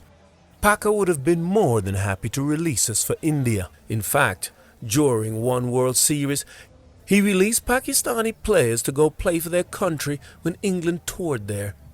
England refused to play against them, so in turn the Pakistani Cricket Board didn't select them, and I'm not aware of there being a stipulation by the ICC at the time regarding official and unofficial cricket. It just showed how strongly against Packer the world's administrators were. As it transpired, there were only 2 years of World Series cricket in Australia instead of the contracted 3. Packer had finally won his television broadcast battle because they couldn't afford to be fighting against him forever. The first year of World Series cricket had not been a success as far as spectators' participation was concerned, but year 2 saw a dramatic improvement. Packer started to gain a foothold in the Australian cricketing world, and by the second year, the Trust for the Sydney Cricket Ground had agreed to give him access for his games. World Series cricket could easily be said to have been born that night at the SCG, when we had a sellout crowd for the first time. World Series cricket and day-night cricket came alive that night. When the administrators in Australia finally decided to come to a compromise, Packer announced the cessation of World Series cricket, paid all the players' contracts for the final year in full, and walked away. Told you he was a hard-nosed businessman. However, in the spring of 1979, there was time for a World Series season in the Caribbean. The West Indies took on Australia in front of huge crowds across the region. The series came about because of the court case that Packer had won earlier. He had won a restraint of trade against the ICC, and all the cricket boards had to contribute to the costs. All of them, including cash-skinned West Indies, who were not as uncompromising about the situation as the others. Packer understood that the WICB had never really been against him and were just bowing to outside influences, so he agreed to pay their costs in exchange for him being able to stage a tour in the Caribbean. This was a tour that would be managed totally by his organization and contracted persons in the Caribbean and had no input from the WICB. The series passed without incident as far as the off-the-field politics were concerned. On it, however, we were less lucky. In Guyana, the crowd rained bottles onto the field when play was delayed by a wet outfield. People had turned up very early in the morning, anxious to see some cricket.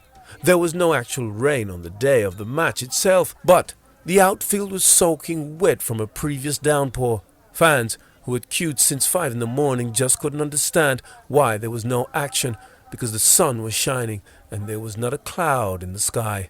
They got restless. In Barbados, there was a riot when Roy Fredericks was given an out leg before. Back in those days, most who went to the cricket also took a radio with them to listen to the commentary. There were no television monitors to quickly look at if you missed the live action, and the radio commentary enhanced the on-ground experience. When the commentator said that the ball that dismissed Fredericks had pitched outside leg, the crowd went crazy. It gave a whole new meaning to the phrase commentator's curse. The main thing I will remember about the series was the big crowds, which were in particular contrast to the small numbers in Australia that first year.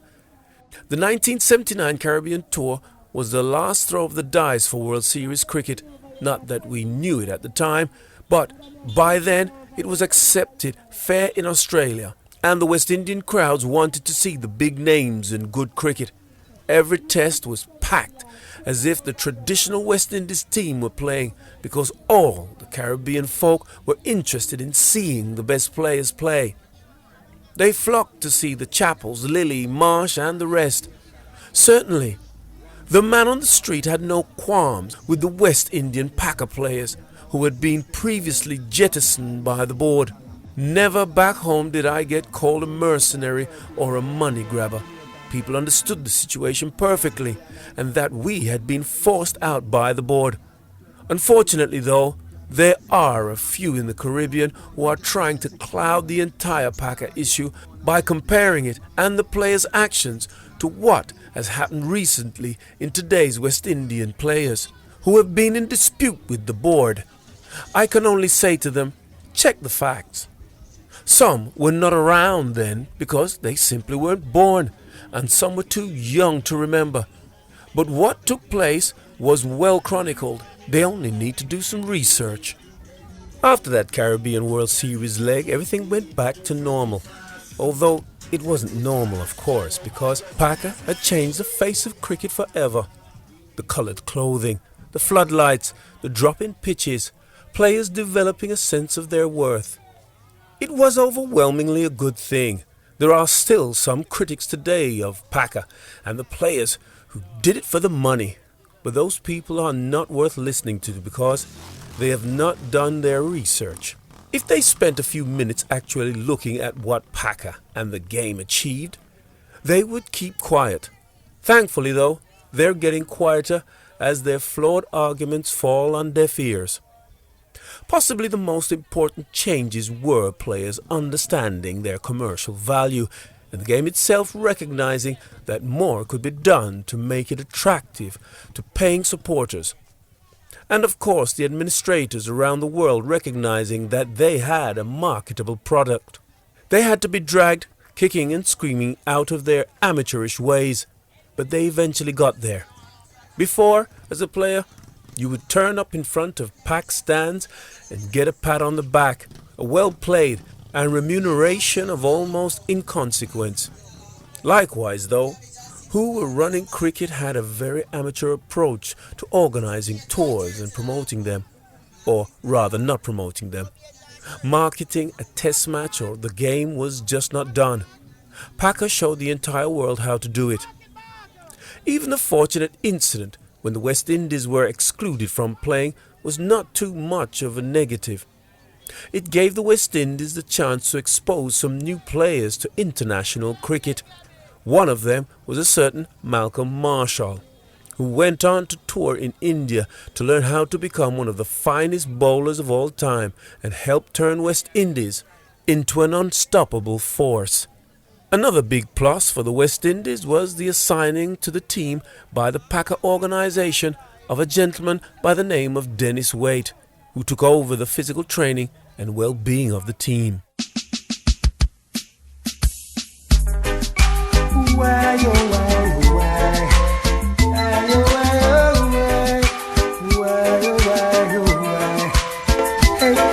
No holding back. Michael Holding, No Holding Back, the autobiography. Chapter 6. Dennis. In Packer's World Series, the Australian cricket team was assigned a physiotherapist who pretty much looked after their well-being. He seemed to know a lot more than the usual physiotherapist, dabbling a bit in amateur psychology, and was a great guy. His name was David McCurlin, but he was affectionately known as just Doc. The West Indies team then got someone assigned to their team, who was in those days just referred to as a physio. His job was basically to do what physios did in those days, which was to run around on the field and to treat external injuries received from being hit by the ball, or try to nurse back to health internal injuries like strains and pulled muscles. Our man was Dennis Waite, a rough and ready Aussie. He was assigned to us thanks to Doc. Dennis and Doc were good friends, so Doc recommended him to Packer. The West Indies have never had such a lucky break, and the following paragraphs explain exactly why. Dennis was to become both trainer and physio. He came from a rugby league background, and I suppose because of that, cricketers could have given him a rough ride because the sports are so different. But from the first day we met, it was obvious that he was hugely enthusiastic about being with us. Normally we just go on tour with the captain, tour manager and assistant manager. They were at the head of affairs. They would make the decisions. Now we had a trainer, and it was a new experience for us. Dennis was given free rein by Clive Lloyd during World Series cricket because Dennis had expressed surprise at our fitness levels. He told Lloyd, "For a group of professional sportsmen, you guys are nowhere near fit enough." Clive told him to do whatever he thought was necessary to get us in shape. From then on, it was a case of what Dennis says goes, and that wasn't just for us youngsters. Skipper Lloyd was with us every step of the way. Dennis introduced a regime of running, strengthening and stretching exercises that were pretty alien to us in those days, but are the norm for the modern player. Up until then, no team involved in cricket did that kind of training. Some individuals probably took it up upon themselves to do whatever training they thought necessary for their own personal fitness, but I've never seen a whole team do it before. Such work made us fitter and stronger than other players. There is no doubt in my mind that the work done by Dennis was a catalyst for the West Indies period of dominance that would follow World Series. Sure, we had some great talent in the team, but the level of fitness we achieved helped us to remain on the park and maintain the high level of performance over a long period. In fact, Dennis's results with us influenced Kerry Packer to insist that the Australian team start a similar regime. Many of them were not impressed. Of course, Dennis became a full member of the West Indies team after Packer shut down World Series cricket. Lloyd and the players were so impressed with what he had brought to the team that he was asked to be our full-time trainer. The WICB were in full agreement. It was another salary to be paid by the not very rich board, but they saw the benefit of having Dennis around. He went everywhere with us, whether that be island hopping for a home series or on tours around the globe. When we were abroad, he bought innovation. It was not smart to carry around dumbbells to allow players to do their strengthening work. Not every airline would turn a blind eye to hugely overweight bags. And the hotels the team stayed in back then certainly did not have gymnasiums. So Dennis introduced huge elastic bands, which he referred to as rubbers. They were actually the tubes you find in the inside of a bicycle wheel, or in those days, inside car tires. They would be cut into many circular bands and knotted together to a length of about 4 or 5 feet. This is what would form the source of resistance for strengthening exercises. For instance, to do bicep curls, you would place the loop at the end of the band under your foot. The loop on the other end of the band would then be held by the hand on the same side of the body. The bending and strengthening of the arm against the resistance would simulate having a dumbbell instead. We would even do exercises for our legs with these bands by sitting on a chair and, depending on whether we were strengthening our thigh or hamstring muscles, have the resistance coming from in front of the chair or behind. Otherwise we would run. Dennis made Forrest Gumps of us all. We just kept on running. The 5-mile run to build strength and stamina was his trademark. It didn't matter where we were in the world. We would get on our tracksuits, or in warmer climes, our shorts, and set off. We ran through villages in Pakistan with the locals eyeing us as if we were mad, through small towns in Australia, or, mostly ideally, a city parkland or golf course. In Melbourne, Dennis had the quickies, running up the steep steps of the stands at the MCG. My, it was punishing work, but it was brilliant training for us bowlers. Looking back now, the experts would probably say it wouldn't have been good running up and down the hard concrete steps of the MCG. but we suffered no immediate after effects. We needed to be fitter than the batsmen because our work was more strenuous. Standing at slip and walking from end to end didn't require the extra bit of training. Dennis didn't insist on any training that he wouldn't do himself. He was with us for every step, on all our runs, and he scaled those giant stands at the MCG. He was with us on our nights out too. Dennis was one for enjoying himself, and although we were able to keep up with him on the training field, he was often uncatchable at the bar. Going out with Dennis for late nights was often a mistake, because you would pay for it, not only with a sore head in the morning, but with sore limbs too. Bright and early he would expect you to be out for a run. There was no let-up from the guy. He didn't feel the effects of a night out, so nor did you. Be up and ready to roll would be his words as you parted company. If he had had an even bigger night than usual and looked the worse for wear on his way to bed, it wouldn't pay to believe he wouldn't be up for the run in the morning. The man had the constitution of an ox and was always, and I mean always, ready for us the next morning. In fact, sometimes Dennis would be up long before us and go for runs on his own and be back by the time we met in the lobby to head out for a run. Then he'd run along with us again. At times there was the odd murmur of discontent at his methods, but that's all. It's quite normal among a group for someone to get a little grumpy every now and then. Every single player could see the benefits of Dennis's regime. I remember we were in Perth once and we were all a little irritable after an overnight flight.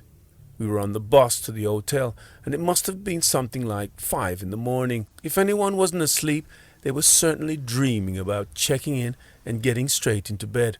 Unfortunately, Dennis and Clive had other ideas. When the bus stopped in front of the Sheraton Hotel, just up the road from a huge park that ran by the Swan River, Lloyd stood at the front and said, "We're going to check in, then go straight to our rooms. So far, so good. And we're going to put on our track suits and go for a run." Then he added with a bit of a smirk on his face, "I know everyone is tired, but we're going to make it one tiredness and take the rest of the day off." But no one complained. Okay, not everyone was happy about it, but the point is this: we all knew that it was this kind of commitment that had made us a success. Coaches often overcomplicate the game by talking until they are blue in the face about the ingredients, physical, mental, and technical. But it means nothing if you do not have a group of players who are prepared to do the hard work. Dennis and Clive chose the same lovely park by Swan River for that run, and if my memory serves me correctly, Dennis Haynes was not feeling too good. Halfway round, it got too much for him, and he had to stop to be sick. Clive just said, "Keep going, guys. We'll pick him up when we come round again." The relationship between Dennis and Clive was key too. It was obviously based on a deep mutual respect and trust, and they were very close. Clive knew that he could trust Dennis to get the best out of the guys and let him get on with it. "It's all about your hands," he'd say, and if Clive felt a player needed a bit of extra work, he would ask Dennis to give him some more. I mentioned how enthusiastic Dennis was when he first joined the West Indies team under Kerry Packer's World Series. Well, as time went on, that enthusiasm led Dennis to buy and acquire books on physiology and injury treatment so that he could be as knowledgeable and as helpful as possible to the team. We all trusted his judgment. Dennis, therefore, was considered part of the team, as important as the opening batsman, wicket-keeper, or fast bowler. He would get a share of the prize money the team won. He enjoyed our victories and felt our failures. I suppose you could say he was an honorary West Indian. He saw it that way too, and was keen to make sure everyone knew it. We were in Sydney for a one-day match, and Dennis had finished off some treatment with a few players in the wake of a defeat. We seemed to lose at that venue more than any other in Australia. Before joining some friends at the bar, one of them said to him, "We beat 'em good and proper tonight, eh, Dennis?" Dennis replied tersely, "Well, it depends on who you're referring to, as we." He has been called an institution, and I wouldn't disagree with that. He joined us in 1977 and was with West Indies until 2000. During these years, he missed only one tour, the one to England in 1988 because of an operation on his neck. And he calculated that one particular year he spent 300 of the 365 nights a year in a hotel bed. This sort of commitment showed what a professional he was. He didn't deserve to be replaced in 2000, and it all came about because of a crop of players at the time weren't prepared to do the work he demanded. Dennis was a catalyst for a great period in West Indies cricket history. His departure was a catalyst for one of its darkest times. It certainly is no coincidence that since Dennis's departure, other trainers assigned to the West Indies team have complained about the lack of commitment to training, and there has even been at least one resignation. He figured he was wasting his time if players were not going to buy into the project. After his career in the West Indies, Dennis spent some time with the Pakistan team. That was a real challenge because their culture was so different, and I don't think some of their players would have been too keen on all that running. Mind you, Dennis had worked with the Somerset County side in the 1980s, so if he could get a certain Ian Botham to put his trainers on, then he was prepared for anything. Why, oh, why, oh, why? Why, oh, why, oh, why? Why, oh, why, oh, why? Hey, no holding back. Michael Holding, No Holding Back, the autobiography. Chapter 7. Controversy. They say hindsight is 20/20 vision. Looking back at an unhappy experience can bring a smile to a face that at the time held a grimace. It is always easy to look back at bad experiences when you've been through them and come out the other end relatively unscathed. The 1980 tour of New Zealand was one of those instances. That's where I had my most inexcusable behavior on a cricket field, and I have to say that if that happened today, with the ICC Code of Conduct now in place, I would have felt it in my pocket and missed quite a few games after the match referee had had his say. Yes, I'm referring to that stump-kicking incident in Dunedin that was so eloquently captured by a photographer who apparently didn't know how significant a picture he had taken. I wince a bit when I see it, really. I should have got royalties, because it has been reproduced all over the world, but I think it's best to try and laugh about it now. I tell people I lost control of my right leg and sometimes even add the line that a football club, on seeing the photo and the height of my right foot above my head, offered me a trial. The last bit usually encouraged a laugh so that the conversation could move on to a more pleasant topic. Seriously though, I was young and I made a mistake. I was striving to do my best for my country, but felt that the umpires in that series were not being objective. I allowed myself to think that things were stacked against me and the team, so I lashed out. Sure, it was a completely wrong thing to do, but, and in no way am I trying to excuse myself here, there was so much evidence that the home umpires were making the wrong decisions. Why oh why didn't the ICC think of independent umpires way back then? Mike Gattin might think the same thing when he looks back on the infamous Shakur Rana incident in Pakistan all those years ago. We had gone down to New Zealand after winning in Australia in 1979-1980, first West Indies side to do so. We were cock-a-hoop, and perhaps we got a bit carried away thinking we were God's children. We'll walk this, we thought. It was only New Zealand after all.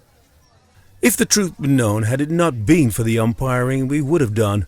We were without Viv Richards, so our batting was weaker than it could have been, but we still had a group of guys capable of beating the New Zealanders. Dunedin was the venue for the first test, and we got the sense from ball one that the umpires were not going to be the most objective. We still thought, hey, we're better than these guys. If we have to take 30 wickets to win the test, we'll take 30. Unfortunately, we weren't able to keep our cool, and considering the weather conditions in Dunedin, it should not have been a problem. It was bitterly cold. As the game went on, things got worse and worse. We started to complain, and of course people started to hear that we were having a grumble. It didn't help that we were bowled out for 140 and 212. Richard Hadley, 7 LBWs were a test record that should have been a hint as to what the umpires were like, to leave New Zealand needing 104 to win. I remember a radio disc jockey talking about how they were going to beat the whinging West Indies and that New Zealand would get the runs with ease. That just fired us up even more, and we were determined to do everything to win. We had New Zealand in trouble at 28 for 2, which meant Jeff Howarth and John Parker were at the crease. This was a key partnership because after those two, the batsmen were considerably weaker. Parker was facing, and I ran in, aiming just outside of stump. He moved across as if to play the ball, but at the last minute decided it was best that he leave it alone. He didn't get the bat out of the way quick enough, however, and the ball took his glove, clear as day, through to Derek Murray. Yes, we've broken them, I thought as I ran through to celebrate with the team, who I'm sure are all thinking the same. I didn't bother looking back at the umpire because it was obvious that it was out, and I was keen to start high-fiving everyone. By the time I got there, Parker was still standing at the crease. He wasn't budging. I didn't know what was happening. Was the umpire waiting for Parker to walk? I turned around in the batting crease and said, "How is that?" The umpire smiled and shook his head. That was like a red flag to a bull. I just spun around and my leg kicked out at the first thing I saw, and that was the stumps. Off and middle exploded out of the ground. I was livid. A close look at the same famous photo shows Parker with his bat under his arm, tugging at his gloves, something batsmen tend to do in preparation for the walk back to the pavilion. Only this time, the umpire didn't see what we all knew. New Zealand won that test by 1 wicket, and the next 2 were drawn to send us to a serious defeat. I guess if something like that happened today, the international press might have seized on it and classed me as a bad boy or something like that. That sort of thing didn't happen back then. Not wishing to give myself a pat on the back, but I guess people didn't see me as an indisciplined character. I didn't have a reputation for unruliness, and I certainly didn't gain one after that incident. It was a blip. However, that sort of incident regarding the umpiring in New Zealand on that tour was certainly not a blip. The second test match in Christchurch saw the same, what may be termed, unconventional umpiring. It got to the point where the team refused to take the field after tea on day 3. Clive had reached the end of his tether and informed us all in the dressing room that he would not be taking the field with us after the interval, and asked Murray to lead us out. Of course we asked him why, and he told us that he was making a stand against the umpiring and would make it public afterwards, but didn't want to involve the rest of the team. This obviously occurred a long time before the Inzamam ul Haq action at the Oval regarding the forfeit test against England in 2006, which, but for certain talks described in the following paragraphs, could have led to a captain taking steps outside the law of the game to highlight what he saw as injustices against his team. Lloyd's reasoning was that he was close to the end of his career and was happy to sacrifice the few years left if it came to it, but didn't want us younger fellows to jeopardize our futures by following him. Now, Clive was a captain and a man we all believed in, and just as he stood up for us during the fracas with the board during the Packer years, we would not allow him to take the rap on his own. We decided that no one would go out after tea. The bell rang to signal 5 minutes before resumption, and as the umpires took to the field, not one of us moved a muscle. A few minutes passed, then someone pushed his head into the dressing room to tell us that the umpires were out, as he probably thought we hadn't heard the bell. He must have been the most shocked man in the world when Clive responded, "That's fine, but we aren't joining them," with possibly a few other choice words added in. The guy disappeared in a flash. Walter Hadley, Richard Hadley's father and president of the New Zealand Cricket Board at the time, appeared to ask Clive what the matter was. We and Clive simply told him that we had come to New Zealand to play cricket, and what was taking place out there on the field was not cricket. He and Clive left the dressing room, and as far as I know, there was a meeting between Mr. Hadley, Clive, and Jeff Howarth, the New Zealand captain. Apparently, it was accepted that the umpiring was not up to the required standard, and that as a compromise, the New Zealand players would walk when they knew they were out. When Clive returned to the dressing room and told us what had taken place, we decided to continue, but many of us had our doubts.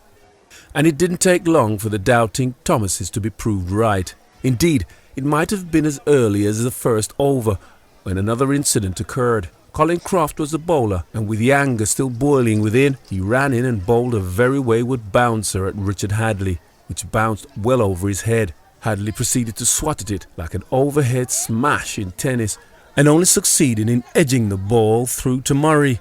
We all went up with a raucous appeal, at the same time laughing at the ridiculousness of the dismissal, only to see Hadley stand his ground and the umpire, of course, giving not out. We felt like there went that promise of fair play. As a commentator, I know people have heard me be critical of people who have behaved badly on the field or been unsportsmanlike, and they may remember my moment of madness. But I don't think I'm being hypocritical, because I would never chastise a player for his first or second indiscretion. These are inevitably commented on, but it's not the time for outright condemnation. If the player keeps on making such mistakes, only then do I really come down hard. Thankfully, incidents like the Dunedin one never really occurred again in my career, and the West Indies team has never been referred to as an indisciplined team of cricketers. In fact, I think it is fair to say, wherever we went during that era, we were always welcomed, but looked upon as a fun-loving but professional team. Another saying that emanated from my mother's lips a lot when I was growing up was, "If you don't learn, you will feel." So I intended to learn from my mistakes and indiscretions fairly quickly. Besides, I still had a mother and father who I had to face at home. The stumps incident was one that affected me personally, but there were more controversies that we had to deal with as a team.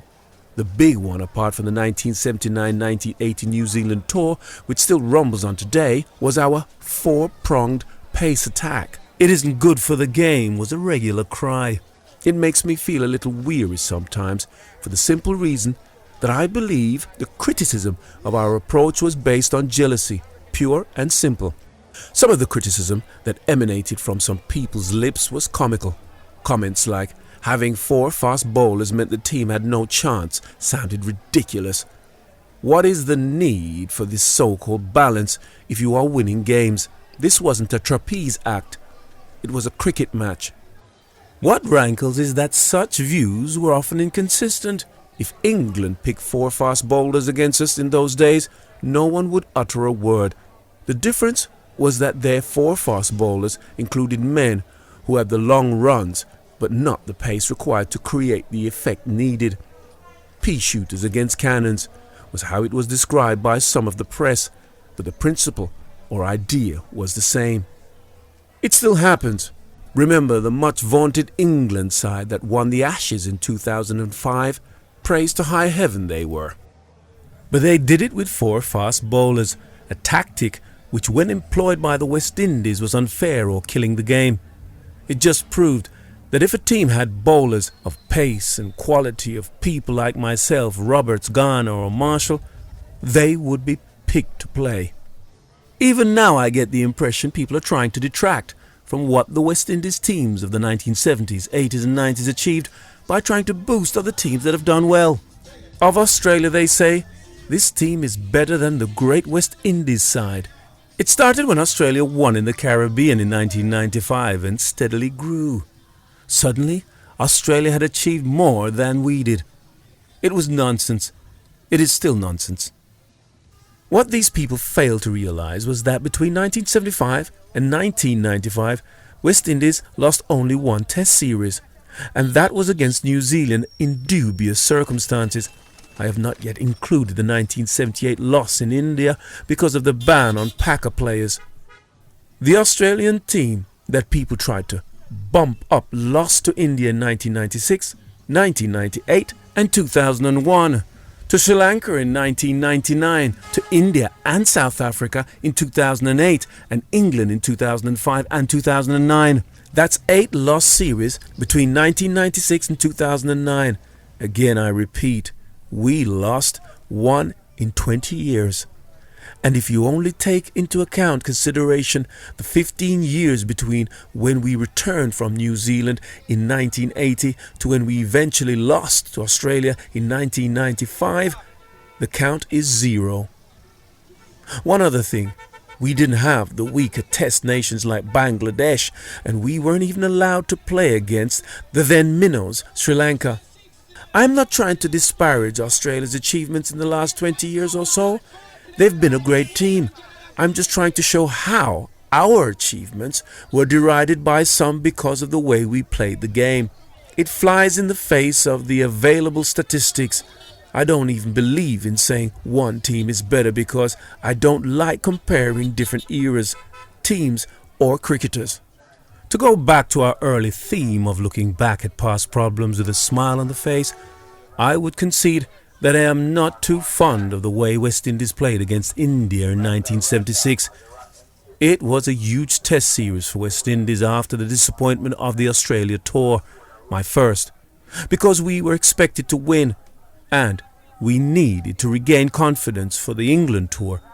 So there was a lot of pressure on us to win the last test of the series at Sabina Park with the score tied at 1-1. We used the drastic tactic of going round the wicket and bowling short.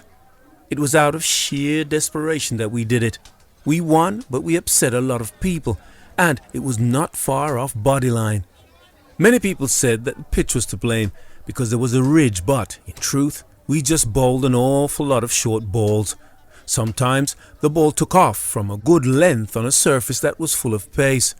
Early on, with the moisture still evident, it was slow. Then the sun got into it, and that old Sabina gloss showed up. Man, it was quick. We went over the top, and the Indian captain, Bishan Bedi, declared his side's first innings at 306 for 6. Anshuman Gaikwad and Burjesh Patel both retired injured for fear of his lower order batsmen getting hurt as well. After we passed their first innings score, he again declared the second innings closed with 5 wickets down. Gaikwad and Patel were still unable to bat. Although there was a bit of surprise when he called his guys in, Betty was quite right. What was the point of risking injury for the sake of a few runs? Back then there were no helmets, chest guards or arm guards to help the batsmen, and himself and Bhagwat Chandeskar were the only ones left after Gundappa Vishwanath was also injured in India's second knock. I was uncomfortable with the way we were asked to bowl. But at the same time, it was country versus country, and if that was what the team and the captain wanted to do, then so be it. Later on, when we were more a settled unit and Clive Lloyd was a more confident captain, we didn't need to revert to such an onslaught of short balls. We were better than that, and even if we came up against a tough Pakistan or Australia team, we never went back to that tactic.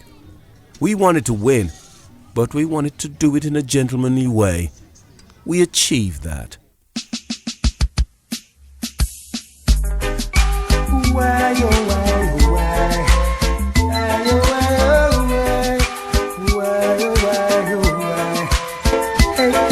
No holding back. Michael Holding, No Holding Back, the autobiography. Chapter 8. Playing with Legends. Rather than dwelling on any negatives, I prefer to remember the guys I played with and the great teams we had. I often get asked about some of my teammates. What were they like on the field? What were they like off it? Most people want to know about Sir Viv Richards, or the Master Blaster as he was known. As far as I'm concerned, there was no batsman of comparative skill combined with mental toughness and competitiveness that I, with my own eyes, have seen play. And I must emphasize the point about seeing. I'm not talking about to judge people I have never laid eyes on. For instance, I was not fortunate enough to see Sir Garfield Sobers and other cricketers from his era bat.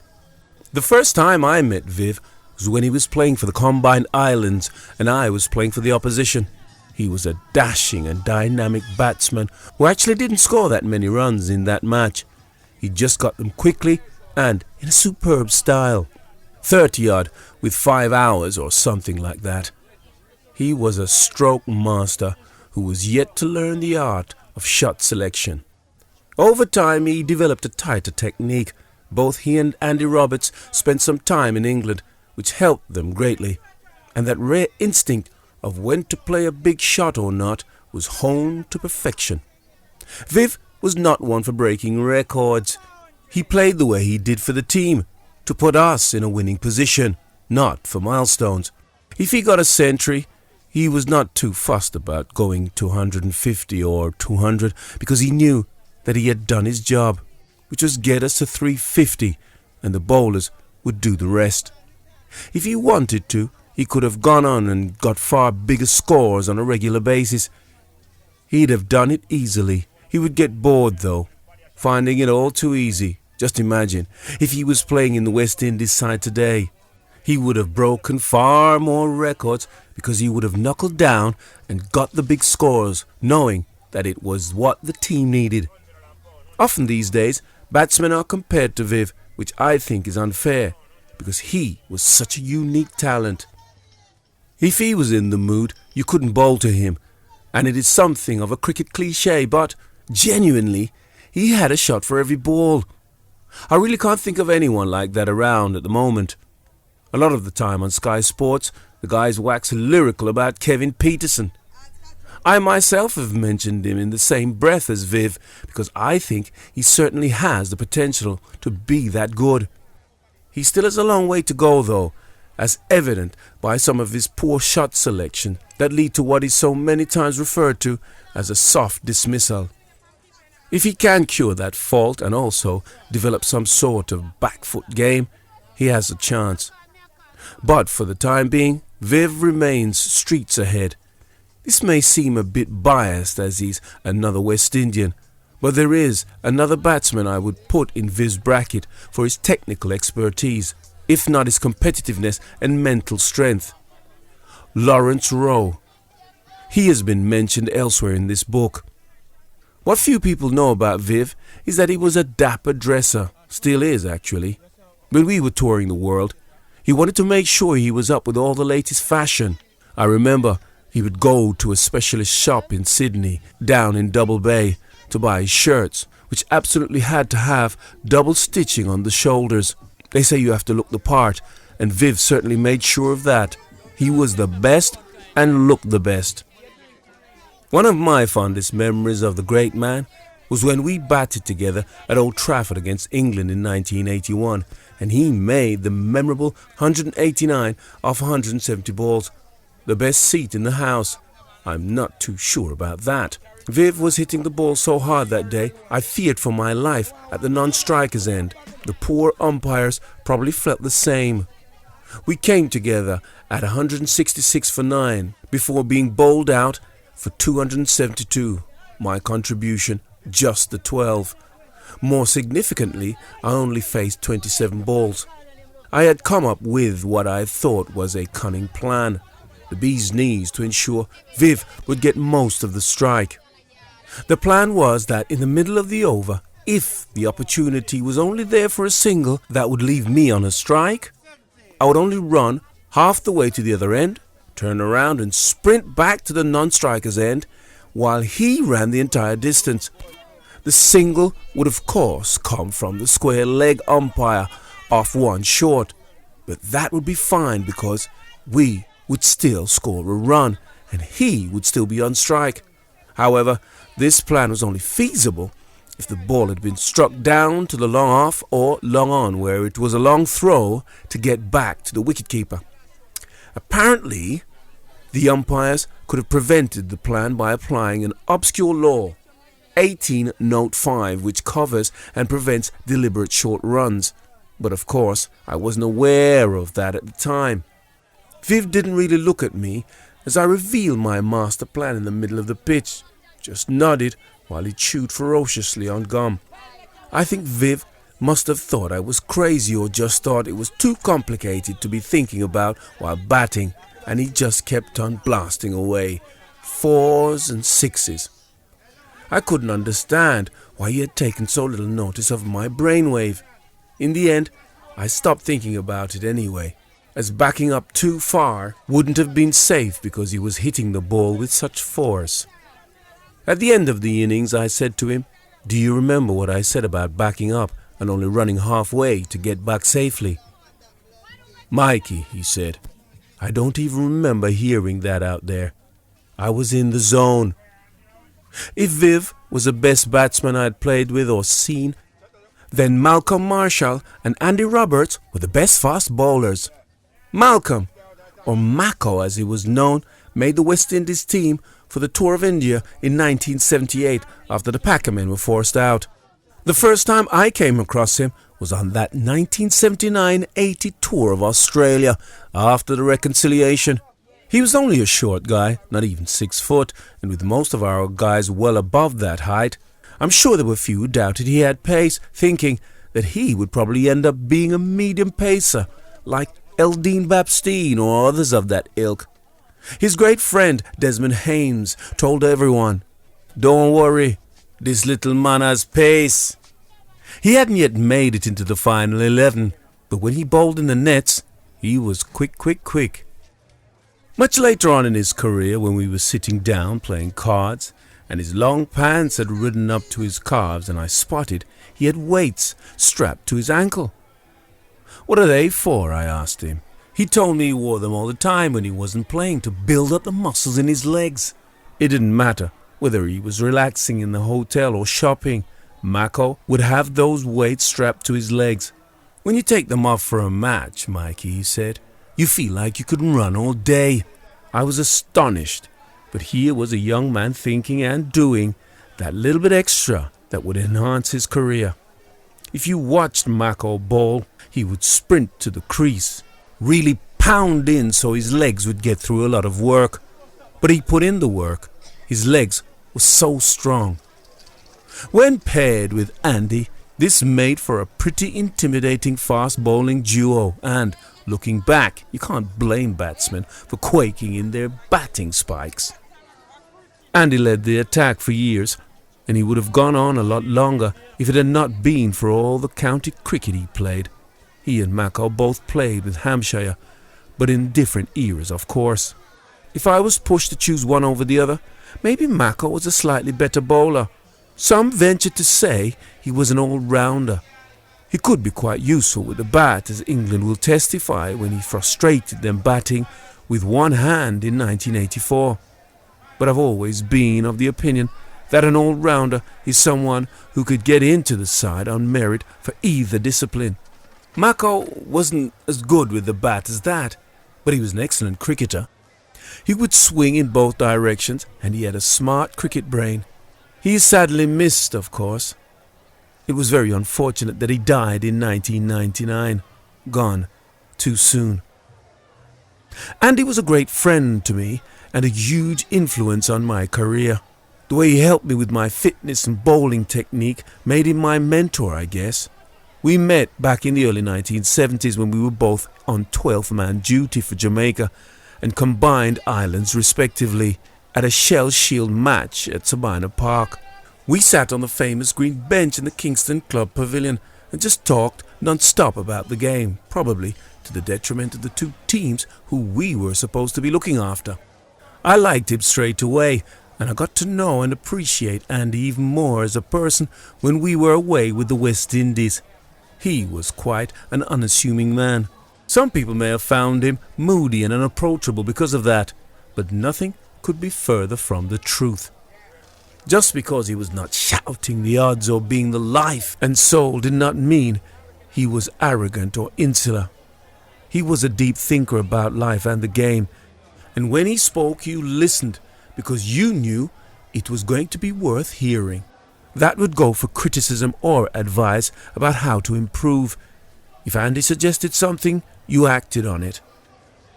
This speak softly and carry a big stick approach benefited me time and again. In hotels and pavilions around the world, we would talk about bowling fast. On the field too, we would have a little discussion. He would come over if a batsman was proving particularly difficult to remove and say, Why not try this? More often than not, he was right. Andy's class as a thinking bowler was best summed up by two instances. The first in 1983 in the home series against India. He was 32, not as quick as he used to be, and the pundits wanted him out of the team. Andy didn't listen. He took 24 wickets by outthinking the batsmen instead of blasting them away.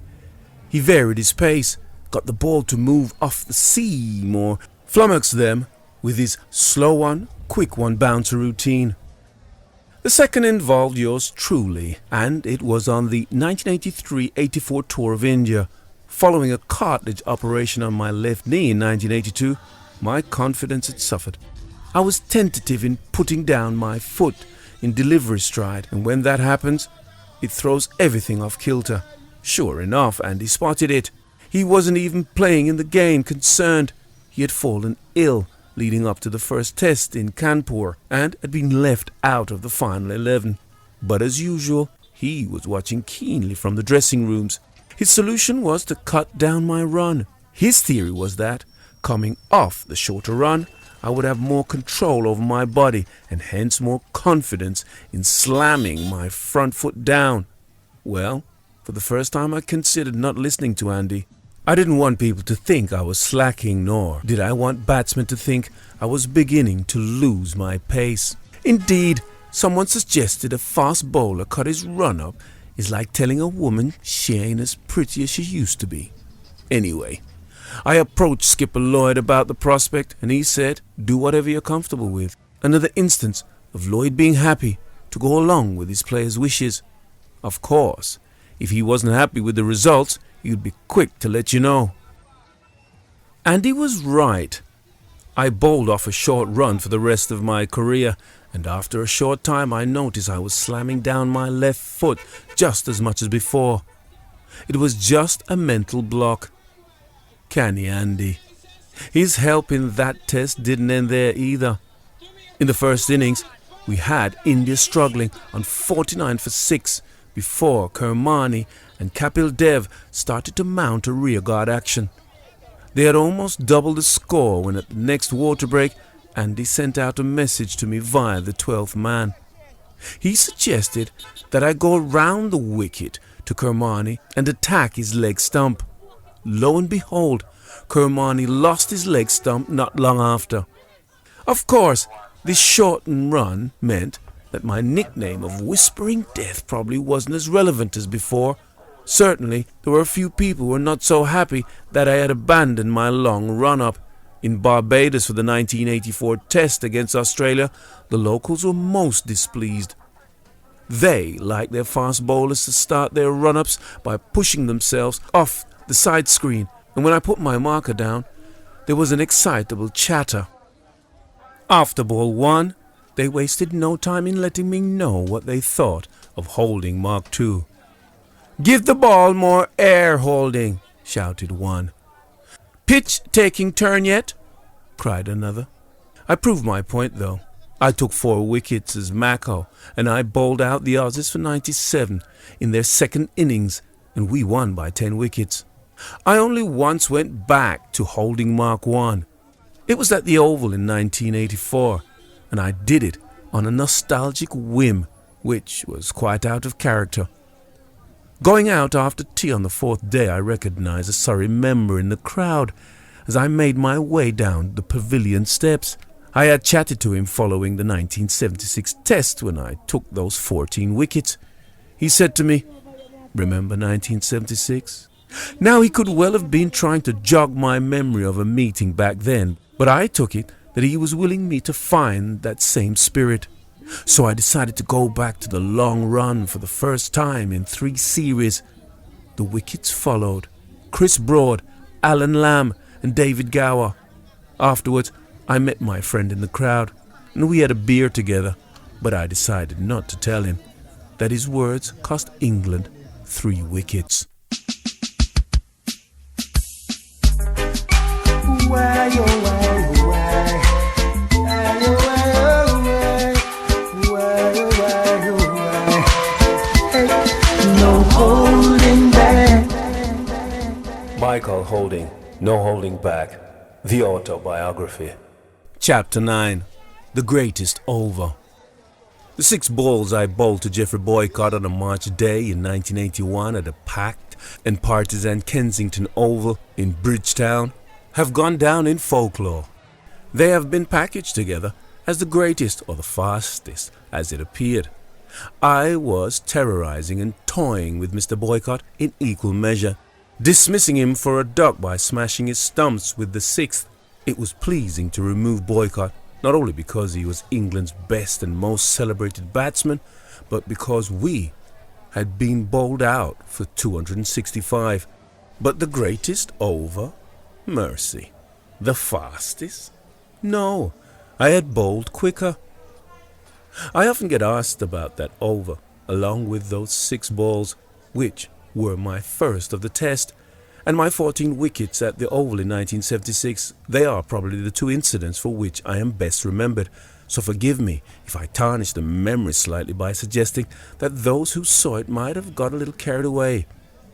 When people quiz me about the over, it is, of course, a good feeling, and I try to tell them that those 6 balls were not the best of my career, or perhaps of the match.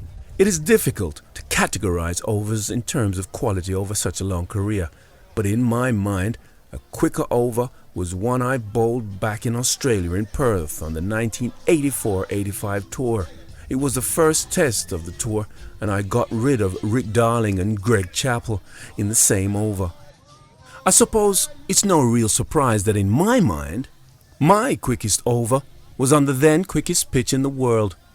My bias towards Perth could even be because that's where I got my first test wicket, but it was generally accepted to be lightning fast. The over to Boycott was not even my best in the match in Bridgetown. Later on in that day I dismissed Ian Botham and David Burstow in the same over, and in the second innings I got Boycott again from my 3rd ball. That was a special dismissal, because I managed to get the ball to leap off a length and take his glove. The very next ball I bowled Mike Gatting. 2 wickets in 1 over was better than 1, surely. I'm being a bit mischievous though. I understand why the over to Boycott is so well remembered. It was great theatre. The Oval was full to bursting. In fact, it had burst, with people spilling out of the stands onto the boundary edge, and some were precariously perched on the roofs of the stands. There was a real sense of excitement and anticipation, heightened by our need for wickets because we had not batted as well as we should have done. There was another factor that added to the atmosphere: Boycott himself. He was always a prized wicket, a technical perfectionist. The man rarely made a mistake. So if you did get him out, you always felt that you had earned your keep. Yet, that was not the whole story of what inspired me or the crowd that day. In the build-up to the test, Boycott had made an error. He gave everyone an inkling that he was not quite in the frame of mind that had made him one of the best opening batsmen there has ever been. Ordinarily, he was someone who was single-minded enough to believe that it didn't matter who was bowling or on what sort of wicket. He would always score runs. However, in conversation with groundsman Tommy Pearce, it became apparent that he was not too happy. Tommy was an insurance executive with a big firm in Barbados, and when he had some spare time, he could be found caring for the wicket. He loved his cricket, and Boycott knew him from past tours. As usual on the days leading up to the test match, the players would visit the ground on various days, and in between practice sessions could be found milling around the pitch and on the outfield, some of them taking a deep interest in the pitch. It was not a traditional Barbados surface, as there was quite a bit of grass on it. "What's all this green then, Tommy?" Boycott asked him in an irritated tone. "That there is grass, Mr. Boycott," replied Tommy, "and in this country it is usually green." Boycott went as far as to describe the wicket as a lottery and a farce. The seeds of doubt had been planted in his mind. It added to the sense that something was going to happen. Of that I'm sure. As I went through my stretching and loosening exercises, I only lasted 2 balls with that bat, so the sun didn't have too much to warm the muscles. Clive Lloyd asked me which end I wanted. It was his way of telling me that it was time to lead the attack instead of Andy Roberts. I was taken aback because Andy was the automatic choice in my mind. He was still a fantastic bowler and had not dipped in his performances in recent years or the first test, which we won by an innings, with Andy and I bowling nicely in tandem in the second innings. Clive's question actually made me feel slightly uncomfortable. Andy and I were good friends. I looked up to him and didn't want him to think that I was trying to steal his position as the head of the attack.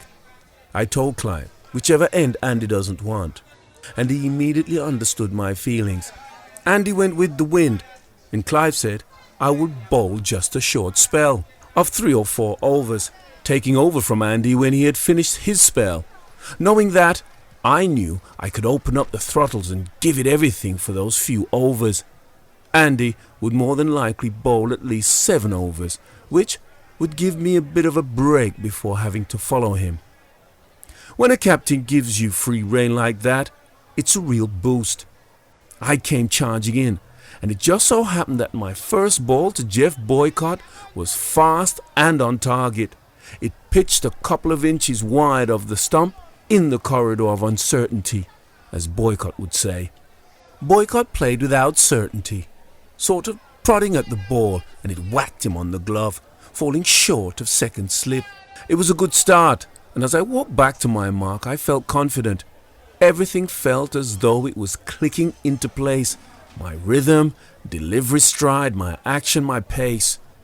It's a great feeling for a fast bowler, and something that was hard to replicate regularly. Sometimes during my career, I would run in with none of those factors working right.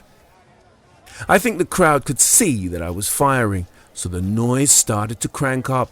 Actually, with each ball I remembered that it got louder and louder. A real din. It was rare that I noticed crowd noise because normally I would be in my own world as I walked back. The second ball had him playing and missing, and twice more before the fifth, which climbed steeply towards his Adam's apple. He defended it off with his glove again, and it could easily have been the end, taken by Joe Garner in the gully, but it didn't quite carry. Incidentally, that was how I got him in the second innings. As I walked back to start my run for the 6th ball with the crowd really stirred up and roaring me on, I wondered what Boycott was thinking. I decided that he would have been planning for another short ball, reckoning that the crowd had got my adrenaline pumping. I'd also spotted that Boycott was playing inside the line of the ball, not quite moving towards off stump as usual because it was really flying through to our wicket-keeper, David Murray, who was taking the ball above his head at times. Perhaps he didn't want to move into line again. A bluff it would be then, something full and in the region of off stump. I was right. The ball moved away a touch and Boycott was bowled playing inside line. He hadn't shuffled right across as usual. There was almost silence as the ball moved towards its target, and the satisfying crack of leather hitting the timber could be heard all around the ground just before the place erupted. Boycott's off-stump cartwheeled out of the ground. It was pandemonium. Boycott looked a little confused as he walked off, looking back at his stumps, as if he couldn't quite believe what had happened. My teammates rushed to congratulate me. We were delighted to remove England's batting linchpin, and none of us really had a clue that the previous 6 balls would be held in such high regard for so many years. As spectators rushed on to shake my hand, I was already thinking about the next batsman in. As I have mentioned elsewhere, you can't afford to get carried away with emotions, otherwise you'd end up bowling rubbish.